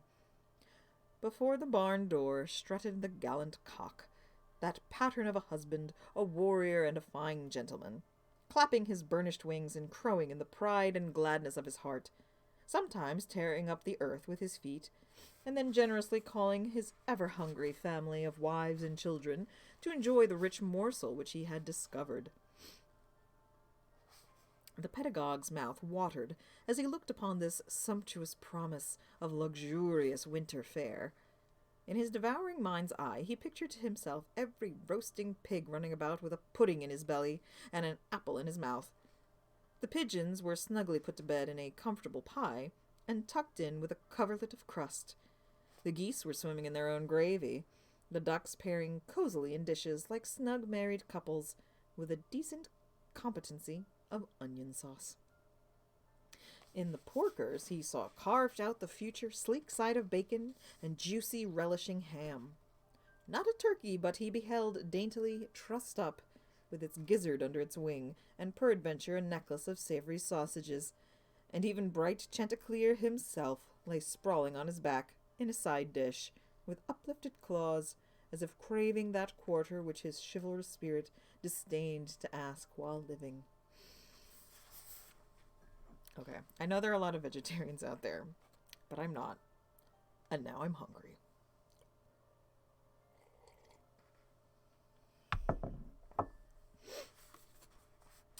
As the enraptured Ichabod fancied all this, and as he rolled his great green eyes over the fat meadowlands, the rich fields of wheat, of rye, of buckwheat and Indian corn, and the orchards burthened with ruddy fruit, which surrounded the warm tenement of Van Tassel, his heart yearned after the damsel who was to inherit these domains, and his imagination expanded with the idea how they might be readily turned into cash, and the money invested in immense tracts of wild land, and shingle palaces in the wilderness. Nay, his busy fancy already realized his hopes, and presented him the blooming Katrina, with a whole family of children, mounted on the top of a wagon, loaded with household trumpery, with pots and kettles dangling beneath, and he beheld himself bestriding a pacing mare with a colt at her heels, setting out for Kentucky, Tennessee, or the Lord knows where. When he entered the house, the conquest of his heart was complete. It was one of those spacious farmhouses with high-ridged but lowly sloping roofs, built in the style handed down from the first Dutch settlers. The low projecting eaves forming a piazza along the front, capable of being closed up in bad weather. Under this were hung flails, harness, various utensils of husbandry, and nets for fishing in the neighboring river.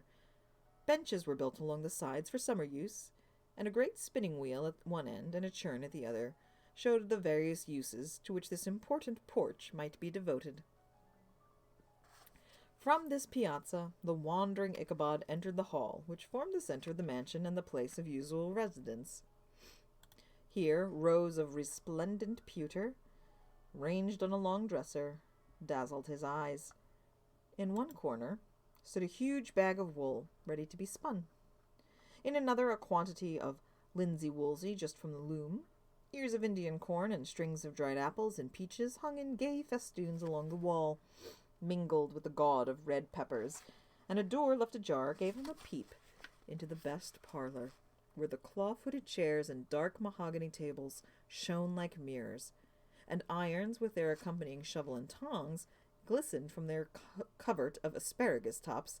Mock oranges and conch shells decorated the mantelpiece. Strings of various colored birds' eggs were suspended above it. A great ostrich egg was hung from the center of the room, and a corner cupboard, knowingly left open, displayed immense treasures of old silver and well-mended china. From the moment Ichabod laid his eyes upon these regions of delight, the peace of his mind was at an end, and his only study was how to gain the affections of the peerless daughter of Van Tassel. In this enterprise, however, he had more real difficulties than generally fell to the lot of a knight-errant of yore, who seldom had anything but giants, enchanters, fiery dragons, and such like easily conquered adversaries to contend with. And he had to make his way merely through gates of iron and brass and walls of adamant to the castle keep, where the lady of his heart was confined, all which he achieved as easily as a man would carve his way into the center of a Christmas pie. And then the lady gave him her hand as a matter of course. Ichabod, on the contrary, beset with a labyrinth of whims and caprices which were forever presenting new difficulties and impediments, and he had to encounter a host of fearful adversaries of real flesh and blood, the numerous rustic admirers who beset every portal to her heart, keeping a watchful and angry eye upon each other, but ready to fly out in the common cause against any new competitor.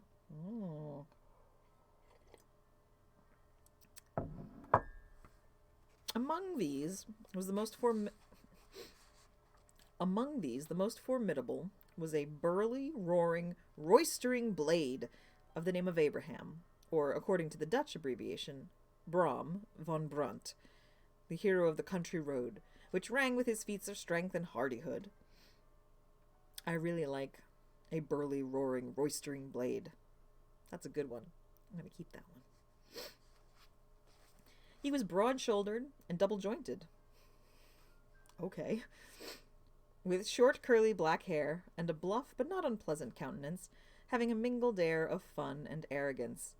From his Herculean frame and great powers of limb, he had received the nickname of Brom Bones, by which he was universally known. He was famed for great knowledge and skill in horsemanship, being as dexterous on horseback as a Tartar.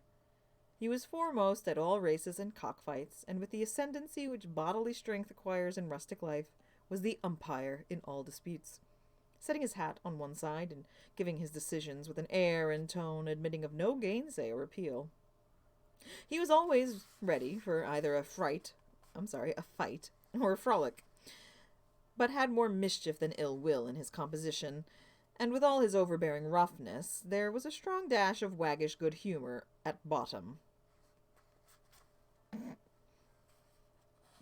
He had 3 or 4 boon companions who regarded him as their model, and at the head of whom he scoured the country, attending every scene of feud or merriment for miles around. In cold weather, he was distinguished by a fur cap, surmounted with a flaunting fox's tail, and when the folks at a country gathering descried this well-known crest at a distance, whisking about among a squad of hard riders, they always stood by for a squall. Sometimes his crew would be heard dashing along past the farmhouses at midnight, with a whoop and halloo, like a troop of Don Cossacks, and the old dames, startled out of their sleep, would listen for a moment till the hurry-scurry had clattered by, and then exclaim, "Aye, there goes Brom Bones and his gang." The neighbours looked upon him with a mixture of awe, admiration, and goodwill, and when any madcap prank or rustic brawl occurred in the vicinity, always shook their heads and warranted Brom Bones was at the bottom of it. This rantipole hero had for some time singled out the blooming Katrina for the object of his uncouth gallantries, and though his amorous toyings were something like the gentle caresses and endearments of a bear, yet it was whispered that she did not altogether discourage his hopes. Certain it is, his advances were signals for rival candidates to retire, who felt no inclination to cross a line in his amours, insomuch that when his horse was seen tied to Van Tassel's paling on a Sunday night, a sure sign that his master was courting, or as it is termed, sparking within, all other suitors passed by in despair, and carried the war into other quarters. This is very fun. I need to read more Washington Irving, because just the words he chooses are just delightful. Rantipole hero. Sparking. I love it. Such was the formidable rival with whom Ichabod Crane had to contend, and considering all things, a stouter man than he would have shrunk from the competition, and a wiser man would have despaired. He had, however, a happy mixture of pliability and perseverance in his nature. He was in form and spirit like a supple jack, yielding but tough, though he bent he never broke, and though he bowed beneath the slightest pressure, yet the moment it was away, jerk! He was as erect, and carried his head as high as ever. Oh my. To have taken the field openly against his rival would have been madness, for he was not a man to be thwarted in his amours. Ichabod therefore made his advances in a quiet and gently insinuating manner. Under cover of his character of singing master, he made frequent visits to the farmhouse. Not that he had anything to apprehend from the meddlesome interference of parents, which is so often a stumbling block in the path of lovers. Balt Van Tassel was an easy, indulgent soul. He loved his daughter better even than his pipe, and like a reasonable man and an excellent father, let her have her way in everything. His notable wife, too, had enough to do to attend to her housekeeping and manage her poultry, for as she sagely observed, ducks and geese are foolish things and must be looked after, but girls can take care of themselves. That is a delightful line. Hold on, I'm getting a post-it note because this is too good. Here we are. Where is it? Ducks and geese are foolish things and must be looked after, but girls can take care of themselves. Thus, while the busy dame bustled about the house or plied her spinning wheel at one end of the piazza, honest Balt would sit smoking his evening pipe at the other, watching the achievements of a little wooden warrior, who, armed with a sword in each hand, was most valiantly fighting the wind on the pinnacle of the barn. In the meantime, Ichabod would carry on his suit with the daughter by the side of the spring under the great elm, or sauntering along in the twilight, that hour so favorable to the lover's eloquence. I profess not to know how women's hearts are wooed and won. To me they have always been matters of riddle and admiration. Some seem to have but one vulnerable point, or door of access, while others have 1,000 avenues and may be captured in 1,000 different ways. It is a great triumph of skill to gain the former, but a still greater proof of generalship to maintain possession of the latter, for the man must battle for his fortress at every door and window.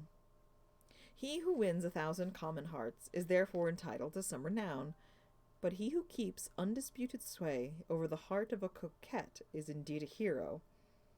Certain it is, this was not the case with the redoubtable Brom Bones, and from the moment Ichabod Crane made his advances, the interests of the former evidently declined.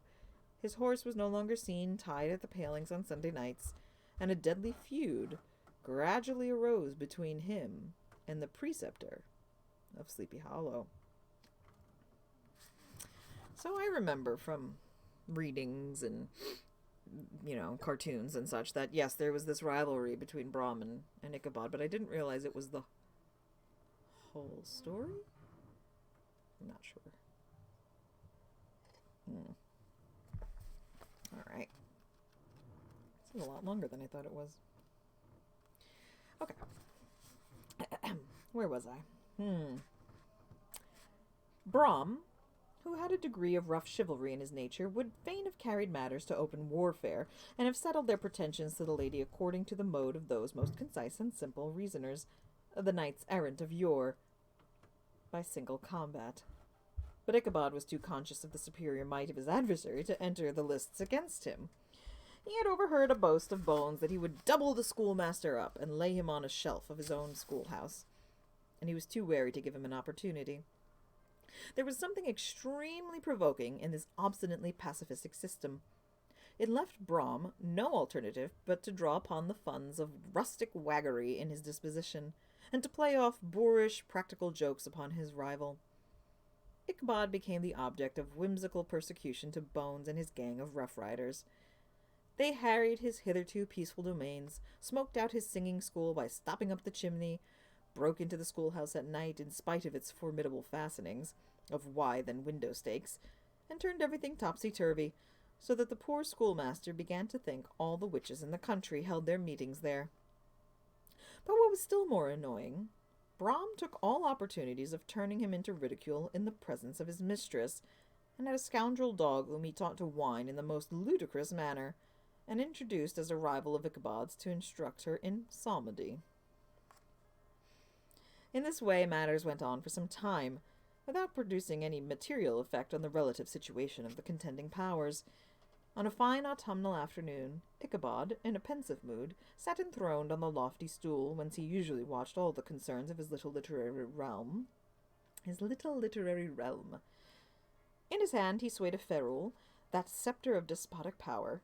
The birch of justice reposed on 3 nails behind the throne, a constant terror to evildoers, while on the desk before him might be seen sundry contraband articles and prohibited weapons, detected upon the persons of idle urchins, such as half-munched apples, pop-guns, whirligigs, fly-cages, and whole legions of rampant little paper gamecocks. Apparently there had been some appalling act of justice recently inflicted, for his scholars were all busily intent upon their books, or slyly whispering behind them, with one eye kept upon the master. And a kind of buzzing stillness reigned throughout the schoolroom. It was suddenly interrupted by the appearance of a man in tow-cloth jacket and trousers, a round-crowned fragment of a hat like the cap of Mercury, and mounted on the back of a ragged, wild, half-broken colt, with which he managed which he managed with a rope by way of halter. He came clattering up the school door with an invitation to Ichabod to attend a merrymaking, or quilting frolic, to be held that evening at Mynheer Van Tassel's, and having delivered his message, he dashed over the brook and was seen scampering away up the hollow, full of the importance and hurry of his mission. All was now bustle and hubbub in the late quiet schoolroom. The scholars were hurried through their lessons without stopping at trifles. Those who were nimble skipped over half with impunity, and those who were tardy had a smart application now and then in the rear to quicken their speed or help them over a tall word. Books were flung aside without being put away on shelves, inkstands were overturned, benches thrown down, and the whole school was turned loose an hour before the usual time, bursting forth like a legion of young imps, yelping and racketing about the green in joy at their early emancipation. The gallant Ichabod now spent at least an extra half-hour at his toilet, brushing and furbishing up his best and indeed only suit of rusty black, and arranging his looks by a bit of broken looking-glass that hung up in the schoolhouse. That he might make his appearance before his mistress in the true style of a cavalier, he borrowed a horse from the farmer with whom he was domiciliated. Goodness. A choleric old Dutchman by the names of Hans von Ripper, and thus gallantly mounted, issued forth, like a knight-errant in quest of adventures. But it is meet I should, in the true spirit of romantic story, give some account of the looks and equipments of my hero and his steed. Must we? Must we really?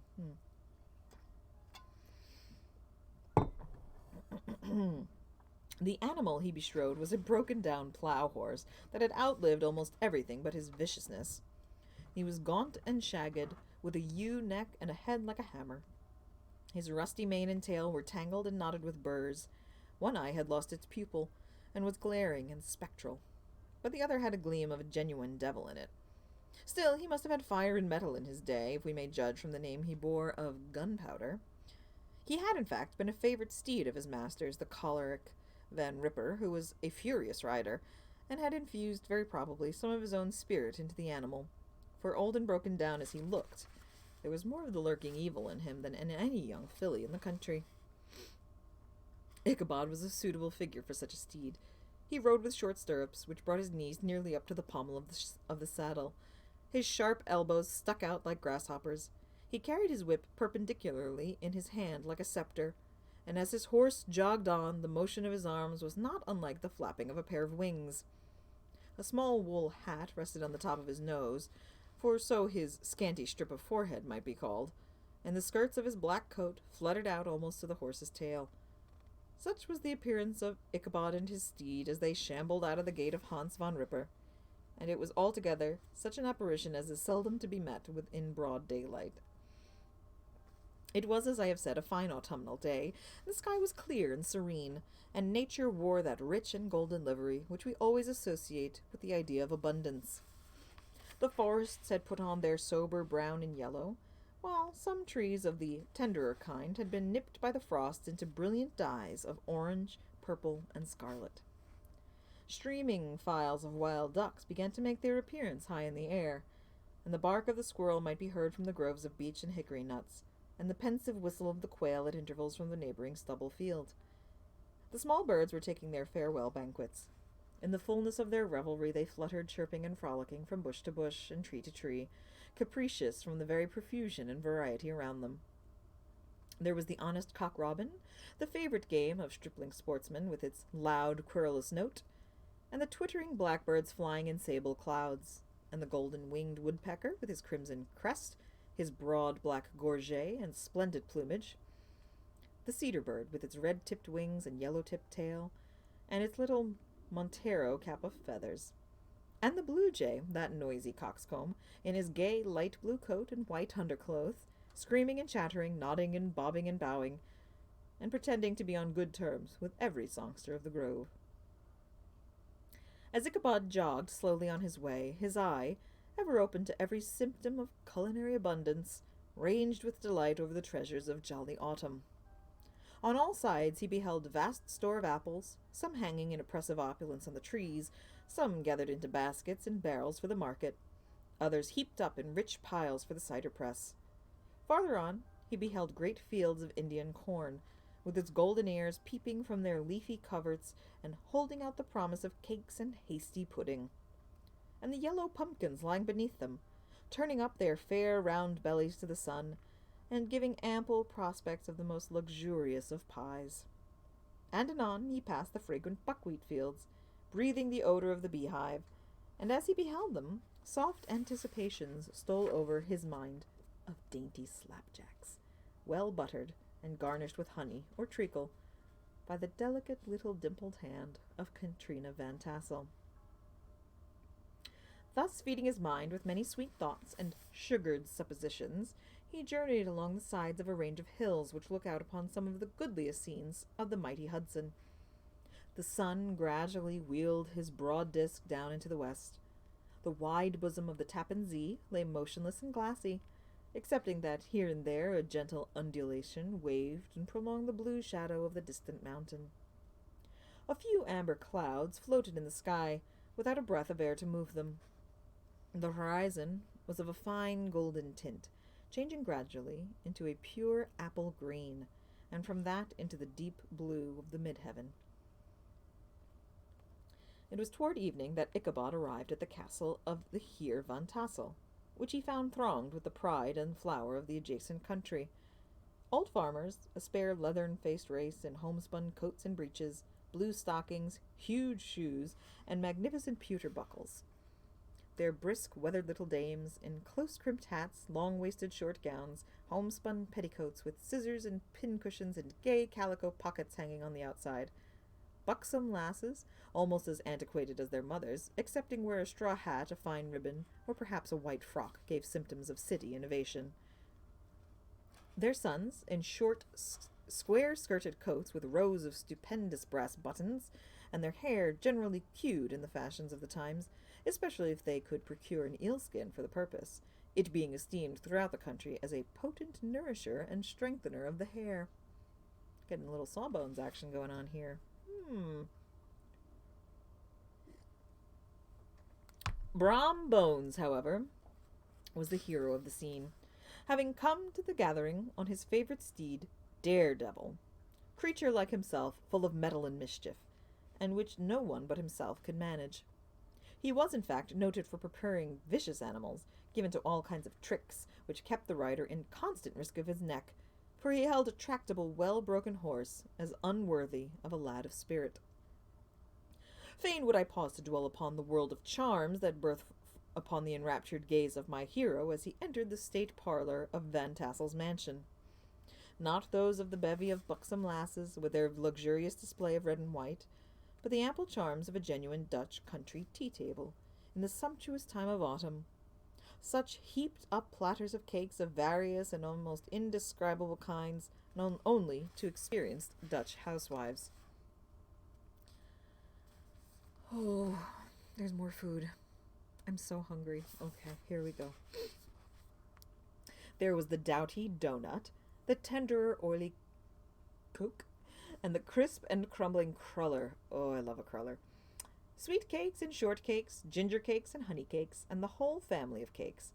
And then there were apple pies, and peach pies, and pumpkin pies, besides slices of ham and smoked beef, and, moreover, delectable dishes of preserved plums, and peaches and pears and quinces, not to mention broiled shad and roasted chickens, together with bowls of milk and cream, all mingled higgledy-piggledy, pretty much as I have enumerated them, with the motherly teapot sending up its clouds of vapor from the midst. Heaven bless the mark. I want breath and time to discuss this banquet as it deserves, and am too eager to get on with my story. Happily, Ichabod Crane was not in so great a hurry as his historian, but did ample justice to every dainty. He was a kind and thankful creature, whose heart dilated in proportion as his skin was filled with good cheer, and whose spirits rose with eating as some men's do with drink. Yeah, I know that feeling. He could not help to, rolling his large eyes around him as he ate, and chuckling with the possibility that he might one day be lord of all this scene of almost unimaginable luxury and splendor. Then he thought how soon he'd turn his back upon the old schoolhouse, snap his fingers in the face of Hans von Ripper and every other niggardly patron, and kick any itinerant pedagogue out of doors that he should dare to call him comrade. Old Baltus Van Tassel moved among his guests with a face dilated with content and good humor, round and jolly as the harvest moon.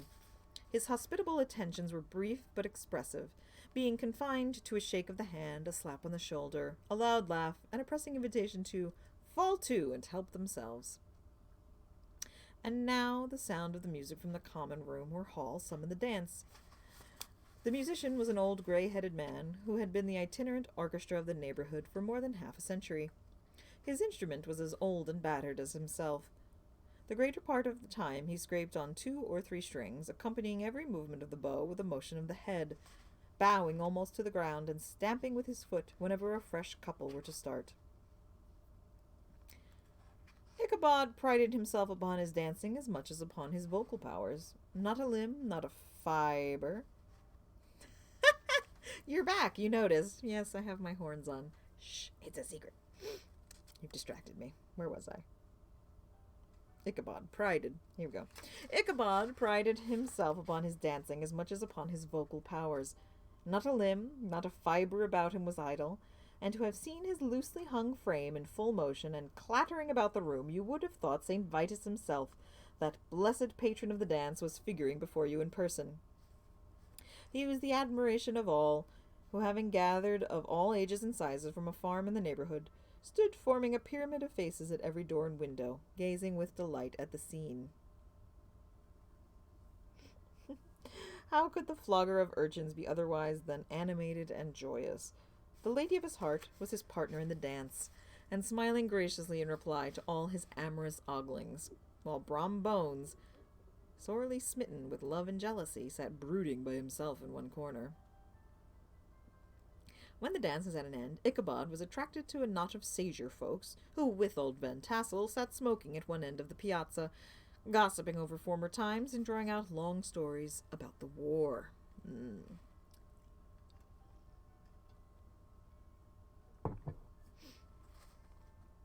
This neighborhood, at the time of which I am speaking, was one of those highly favored places which abound with chronicle and great men. The British and American line had run near it during the war. It had therefore been the scene of marauding, and infested with refugees, cowboys, and all kinds of border chivalry. Just sufficient time had elapsed to enable each storyteller to dress up his tale with a little becoming fiction, and in the indistinctness of his recollection, to make himself the hero of every exploit. There was the story of Dofue Martling, a large blue-bearded Dutchman, who had nearly taken a British frigate with an old iron 9-pounder from a mud breastwork, only that his gun burst at the 6th discharge. And there was an old gentleman who shall be nameless, being too rich a mynheer to be lightly mentioned, who, in the Battle of White Plains, being an excellent master of defence, parried a musket ball with a small sword, insomuch that he absolutely felt it whiz around the blade and glance off at the hilt, in proof of which he was ready at any time to show the sword with the hilt a little bent. There were several more that had equally great in the field, not one of whom was persuaded that he had a considerable hand in bringing the war to a happy termination. But all these were nothing to the tales of ghosts and apparitions that succeeded. The neighborhood is rich in legendary tales of the kind. Local tales and superstitions thrive best in these sheltered, long-settled retreats, but are trampled underfoot by the shifting throng that forms the population of most of our country places. Besides, there is no encouragement for ghosts in most of our villages, for they have scarcely had time to finish their first nap and turn themselves in their graves before their surviving friends have traveled away from the neighborhood, so that when they turn out at night to walk their rounds, they have no acquaintance left to call upon. This is perhaps the reason why we so seldom hear of ghosts except in our long-established Dutch communities. The immediate cause, however, of the prevalence of supernatural stories in these parts was doubtless owing to the vicinity of Sleepy Hollow. There was a contagion in the very air that blew from that haunted region. It breathed forth an atmosphere of dreams and fancies, infecting all the land. Several of the Sleepy Hollow people were present at Van Tassel's, and as usual were doling out their wild and wonderful legends. Many dismal tales were told about funeral trains, and mourning cries and wailings heard and seen about the great tree where the unfortunate Major Andre was taken, and which stood in the neighborhood. Some mention was also made of the woman in white that haunted the dark glen at Raven Rock, and was often heard to shriek on winter nights before a storm, having perished there in the snow. The chief part of the stories, however, turned upon the favorite spectre of Sleepy Hollow, the Headless Horseman, who had been heard several times of late patrolling the country, and, it was said, tethered his horse nightly among the graves in the churchyard. The sequestered situation of this church seems always to have made it a favorite haunt of troubled spirits. It stands on a knoll, surrounded by locust trees and lofty elms, from among which its decent, whitewashed walls shine modestly forth, like Christian purity beaming through the shades of retirement. A gentle slope descends from it to a silver sheet of water, bordered by high trees, between which peeps may be caught of the blue hills of the Hudson. To look upon its grass-grown yard, where the sunbeams seem to sleep so quietly, one would think there at least the dead might rest in peace. On one side of the church extends a wide woody dell, along which raves a large brook among broken rocks and trunks of fallen trees. Over a deep black part of the stream, not far from the church, was formerly thrown a wooden bridge. The road that led to it, and the bridge itself, were thickly shaded by overhanging trees, which cast a gloom about it, even in the daytime, but occasioned a fearful darkness at night. This was one of the favorite haunts of the Headless Horseman, and the place where he was most frequently encountered. The tale was told of old Brower, a most heretical disbeliever in ghosts, how he met the horseman returning from his foray into Sleepy Hollow, and was obliged to get up behind him, how they galloped over bush and brake, over hill and swamp, until they reached the bridge, when the horseman suddenly turned into a skeleton, threw old Brewer into the brook, and sprang away over the treetops with a clap of thunder. Spooky.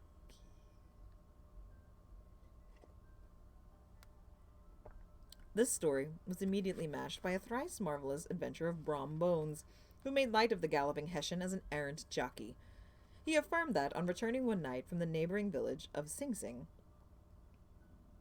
I guess it's that Sing Sing, he had been overtaken by this midnight trooper, that he had offered to race with him for a bowl of punch, and should have won it too, for Daredevil beat the goblin horse all hollow. But just as they came to the church bridge, the Hessian bolted and vanished with a flash of fire. All these tales, told in that drowsy undertone with which men talk in the dark, the countenances of the listeners only now and then receiving a casual gleam from the glare of a pipe, sank deep in the mind of Ichabod. He repaid them in kind with large extracts from his invaluable author, Cotton Mather, and added many marvelous events that had taken place in his native state of Connecticut, and fearful sights which he had seen in his nightly walks about Sleepy Hollow. The revel now gradually broke up. The old farmers gathered together their families and their wagons, and were heard for some time rattling along the hollow roads and over the distant hills. Some of the damsels, mounted on pillions behind their favorite swains, and their light-hearted laughter, mingling with the clatter of hoofs, echoed along the silent woodlands, sounding fainter and fainter, until they gradually died away, and the late scene of noise and frolic was all silent and deserted. Ichabod only lingered behind, according to the custom of country lovers, to have a tete-a-tete with the heiress, fully convinced that he was now on the high road to success. What passed at this interview I will not pretend to say, for in fact I do not know. Well, that's easy. You don't have to write it if you pretend you don't know it. Something, however, I fear me must have gone wrong, for he certainly sallied forth after no great interval, with an air quite desolate and chop-fallen. Oh, these women, these women! Could that girl have been playing off any of her coquettish tricks? Was her encouragement of the poor pedagogue all a mere sham to secure her conquest of his rival? Heaven only knows, not I. Let it suffice to say, Ichabod stole forth with the air of one who had been sacking a hen roost rather than a fair lady's heart. Without looking to the right or left to notice the scene of rural wealth, on which he had so often gloated, he went straight to the stable, and with several hearty cuffs and kicks, roused his steed most uncourteously from the comfortable quarters in which he was soundly sleeping, dreaming of mountains of corn and oats, and whole valleys of timothy and clover. It was the very witching time of night that Ichabod, heavy-hearted and crestfallen, pursued his travel homeward along the lofty hills which rose above Tarrytown, and which he had traversed so cheerily in the afternoon. The hour was as dismal as himself. Far below him, the Tappan Zee spread its dusky and indistinct waste of waters, with here and there a tall mast of a sloop, riding quietly at anchor under land. In the dead hush of midnight he could even hear the barking of the watchdog from the opposite shore on the Hudson, but it was so vague and faint as only to give an idea of his distance from this faithful companion. Now and then, too, the long-drawn crowing of a cock, accidentally awakened, would sound far, far off, from some farmhouse away among the hills, but it was like a dreaming sound in his ear. All the stories of ghosts and goblins that he had heard in the afternoon now came crowding upon his recollection. The night grew darker and darker. The stars seemed to sink deeper in the sky, and the driving clouds occasionally hid them from his sight. He had never felt so lonely and dismal. He was, moreover, approaching the very place where many of the scenes of the ghost stories had been laid. In the center of the road stood an enormous tulip tree, which towered like a giant above all of the other trees in the neighborhood, and formed a kind of landmark. Its limbs were gnarled and fantastic, large enough to form trunks for ordinary trees, twisting down almost to the earth, and nosing again into the air. It was connected with the tragical story of the unfortunate Andre, who had been taken prisoner hard by, and was universally known as Major Andre's tree. The common people regarded it with a mixture of respect and superstition, partly out of sympathy for the fate of its ill-starred namesake, and partly from the tales of strange sights and doleful lamentations told concerning it.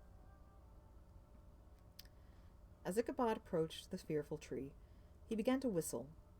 He thought his whistle was answered, but it was a blast sweeping sharply through dry branches. As he approached a little nearer, he thought he saw something white hanging in the midst of the tree. He paused and ceased whistling, but on looking more narrowly, perceived that it was a place where the tree had been scathed by lightning, and the white wood laid bare. Suddenly he heard a groan. His teeth chattered, and his knees smote against the saddle. It was but the rubbing of one huge bough upon another as they swayed about by the breeze. He passed the tree in safety, but new perils lay before him. About 200 yards from the tree, a small brook crossed the road and ran into a marshy and thickly wooded glen known by the name of Wiley's Swamp. A few rough logs laid side by side served for a bridge over this stream. On that side of the road where the brook entered the wood, a group of oaks and chestnuts, matted thick with wild grapevines, threw a cavernous gloom over it. To pass this bridge was the severest trial. It was at this identical spot that the unfortunate Andre was captured, and under the covert of these chestnuts and vines were the sturdy yeomen concealed who surprised him. This has ever since been considered a haunted stream, and fearful are the feelings of the schoolboy who has to pass it alone after dark. As he approached the stream, his heart began to thump. He summoned up, however, all his resolution, gave his horse half a score of kicks in the ribs, and attempted to dash briskly across the bridge.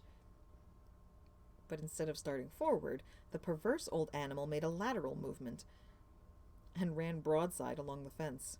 Ichabod, whose fears increased with the delay, jerked the reins on the other side, and kicked lustily with the contrary foot.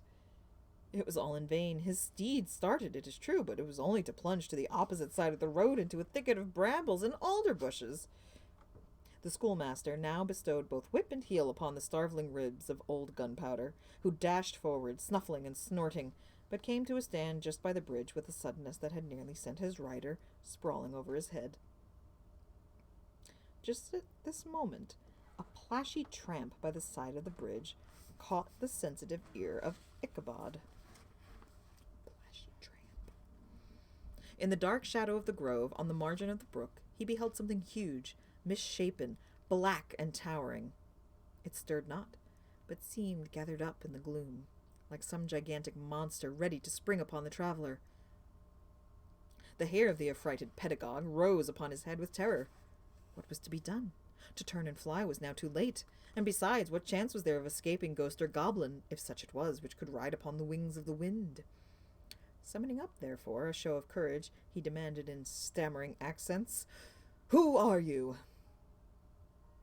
He received no reply. He repeated his demand in a still more agitated voice.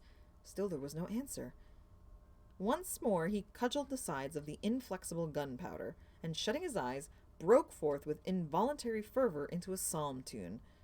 Just then, the shadowy object of alarm put itself into motion, and with a scramble and a bound stood at once in the middle of the road. For the night was dark and dismal, yet the form of the unknown might now in some degree be ascertained. He appeared to be a horseman of large dimensions, and mounted on a black horse of powerful frame. He made no offer of molestation or sociability, but kept aloof on one side of the road, jogging along on the blind side of old Gunpowder, who had now got over his fright and waywardness. Ichabod, who had no relish for this strange midnight companion, bethought himself of the adventure of Brom Bones with the galloping Hessian, now quickened his steed in hopes of leaving him behind. The stranger, however, quickened his horse to an equal pace.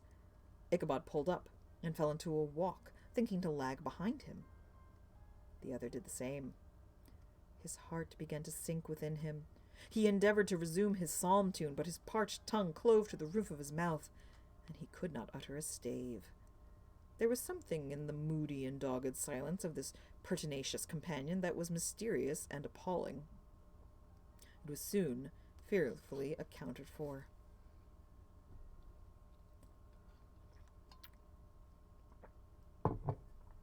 On mounting a rising ground, which brought the figure of his fellow traveler in relief against the sky, gigantic in height and muffled by a cloak, Ichabod was horror-struck on perceiving that he was headless. But his horror was still more increased on observing that the head, which should have rested on his shoulders, was carried before him on the pommel of the saddle. His terror rose to desperation. He rained a shower of kicks and blows upon Gunpowder, hoping by sudden movement to give his companion the slip. But the spectre started full jump with him. Away then they dashed, through thick and thin, stones flying and sparks flashing at every bound. Ichabod's flimsy garments fluttered in the air as he stretched his long, lank body away over his horse's head in the eagerness of his flight. They had now reached the road which turns off to Sleepy Hollow. But Gunpowder, who seemed possessed with a demon, instead of keeping up it, made an opposite turn, and plunged headlong downhill to the left. This road leads through a sandy hollow, shaded by trees for about a quarter of a mile, where it crosses the bridge famous in goblin story, and just beyond swells the green knoll on which stands the whitewashed church. As yet the panic of the steed had given his unskilful rider an apparent advantage in the chase, but just as he had got halfway through the hollow, the girths of the saddle gave way, and he felt it slipping from under him. He seized it by the pommel, and endeavored to hold it firm, but in vain, and had just time to save himself by clasping old Gunpowder around the neck when the saddle fell to the earth, and he heard it trampled underfoot by his pursuer. For a moment the terror of Hans von Ripper's wrath passed across his mind, for it was his Sunday saddle. But this was no time for petty fears. The goblin was hard on his haunches, and unskilful rider that he was, he had much ado to maintain his seat, sometimes slipping on one side, sometimes on the other, and sometimes jolted on the high ridge of his horse's backbone with a violence that he verily feared would cleave him asunder. Ow! An opening in the trees now cheered him with the hopes that the bridge was still at hand. The wavering reflection of a silver star in the bosom of the brook told him that he was not mistaken. He saw the walls of the church dimly glaring under the trees beyond. He recollected the place where Brom Bones' ghostly competitor had disappeared. If I can but reach that bridge, thought Ichabod, I am safe. Just then he heard the black steed panting and blowing close behind him. He even fancied he felt his hot breath. Another convulsive kick in the ribs, and old Gunpowder sprang upon the bridge. He thundered over the resounding planks. He gained the opposite side. And now Ichabod cast a look behind to see if his pursuer should vanish, according to rule, in a flash of fire and brimstone. Just then he saw the goblin rising in his stirrups, and in the very act of hurling his head at him. Ichabod endeavored to dodge the horrible missile, but too late. It encountered his cranium with a tremendous crash. He was tumbled headlong into the dust, and gunpowder, the black steed, and the goblin rider passed by like a whirlwind. The next morning, the old horse was found without his saddle, and the bridle under his feet, soberly cropping the grass at his master's gate. Ichabod did not make his appearance at breakfast. Dinner hour came, but no Ichabod. The boys assembled at the schoolhouse and strolled idly about the banks of the brook, but no schoolmaster. Hans von Ripper now began to feel some uneasiness about the fate of poor Ichabod and his saddle. An inquiry was set on foot, and after diligent investigation they came upon his traces. In one part of the road leading to the church was found the saddle trampled in the dirt. The tracks of horses' hoofs, deeply dented in the road, and evidently at furious speed, were traced to the bridge, beyond which, on the bank of a broad part of the brook, where the water ran deep and black, was found the hat of the unfortunate Ichabod, and close beside it, a shattered pumpkin. The brook was searched, but the body of the schoolmaster was not to be discovered. Hans von Ripper, as executor of his estate, examined the bundle which contained all his worldly effects. They consisted of 2 shirts and a half, 2 stocks for the neck, a pair or two of worsted stockings, an old pair of corduroy small clothes. Corduroy small clothes? I don't know about that. A rusty razor, a book of psalm tunes full of dog's ears, and a broken pitch pipe.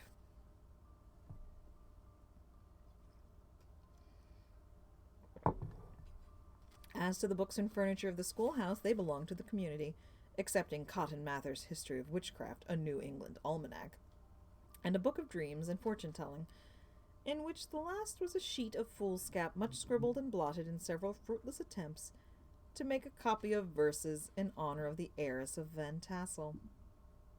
These magic books and the poetic scroll were forthwith consigned to the flames by Hans von Ripper, who from that time forward determined to send his children no more to school, observing that he never knew any good come of the same reading and writing. Whatever money the schoolmaster possessed, and he had received his quarter's pay but a day or 2 before, he must have had about his person at the time of his disappearance. The mysterious event caused much speculation at the church on the following Sunday.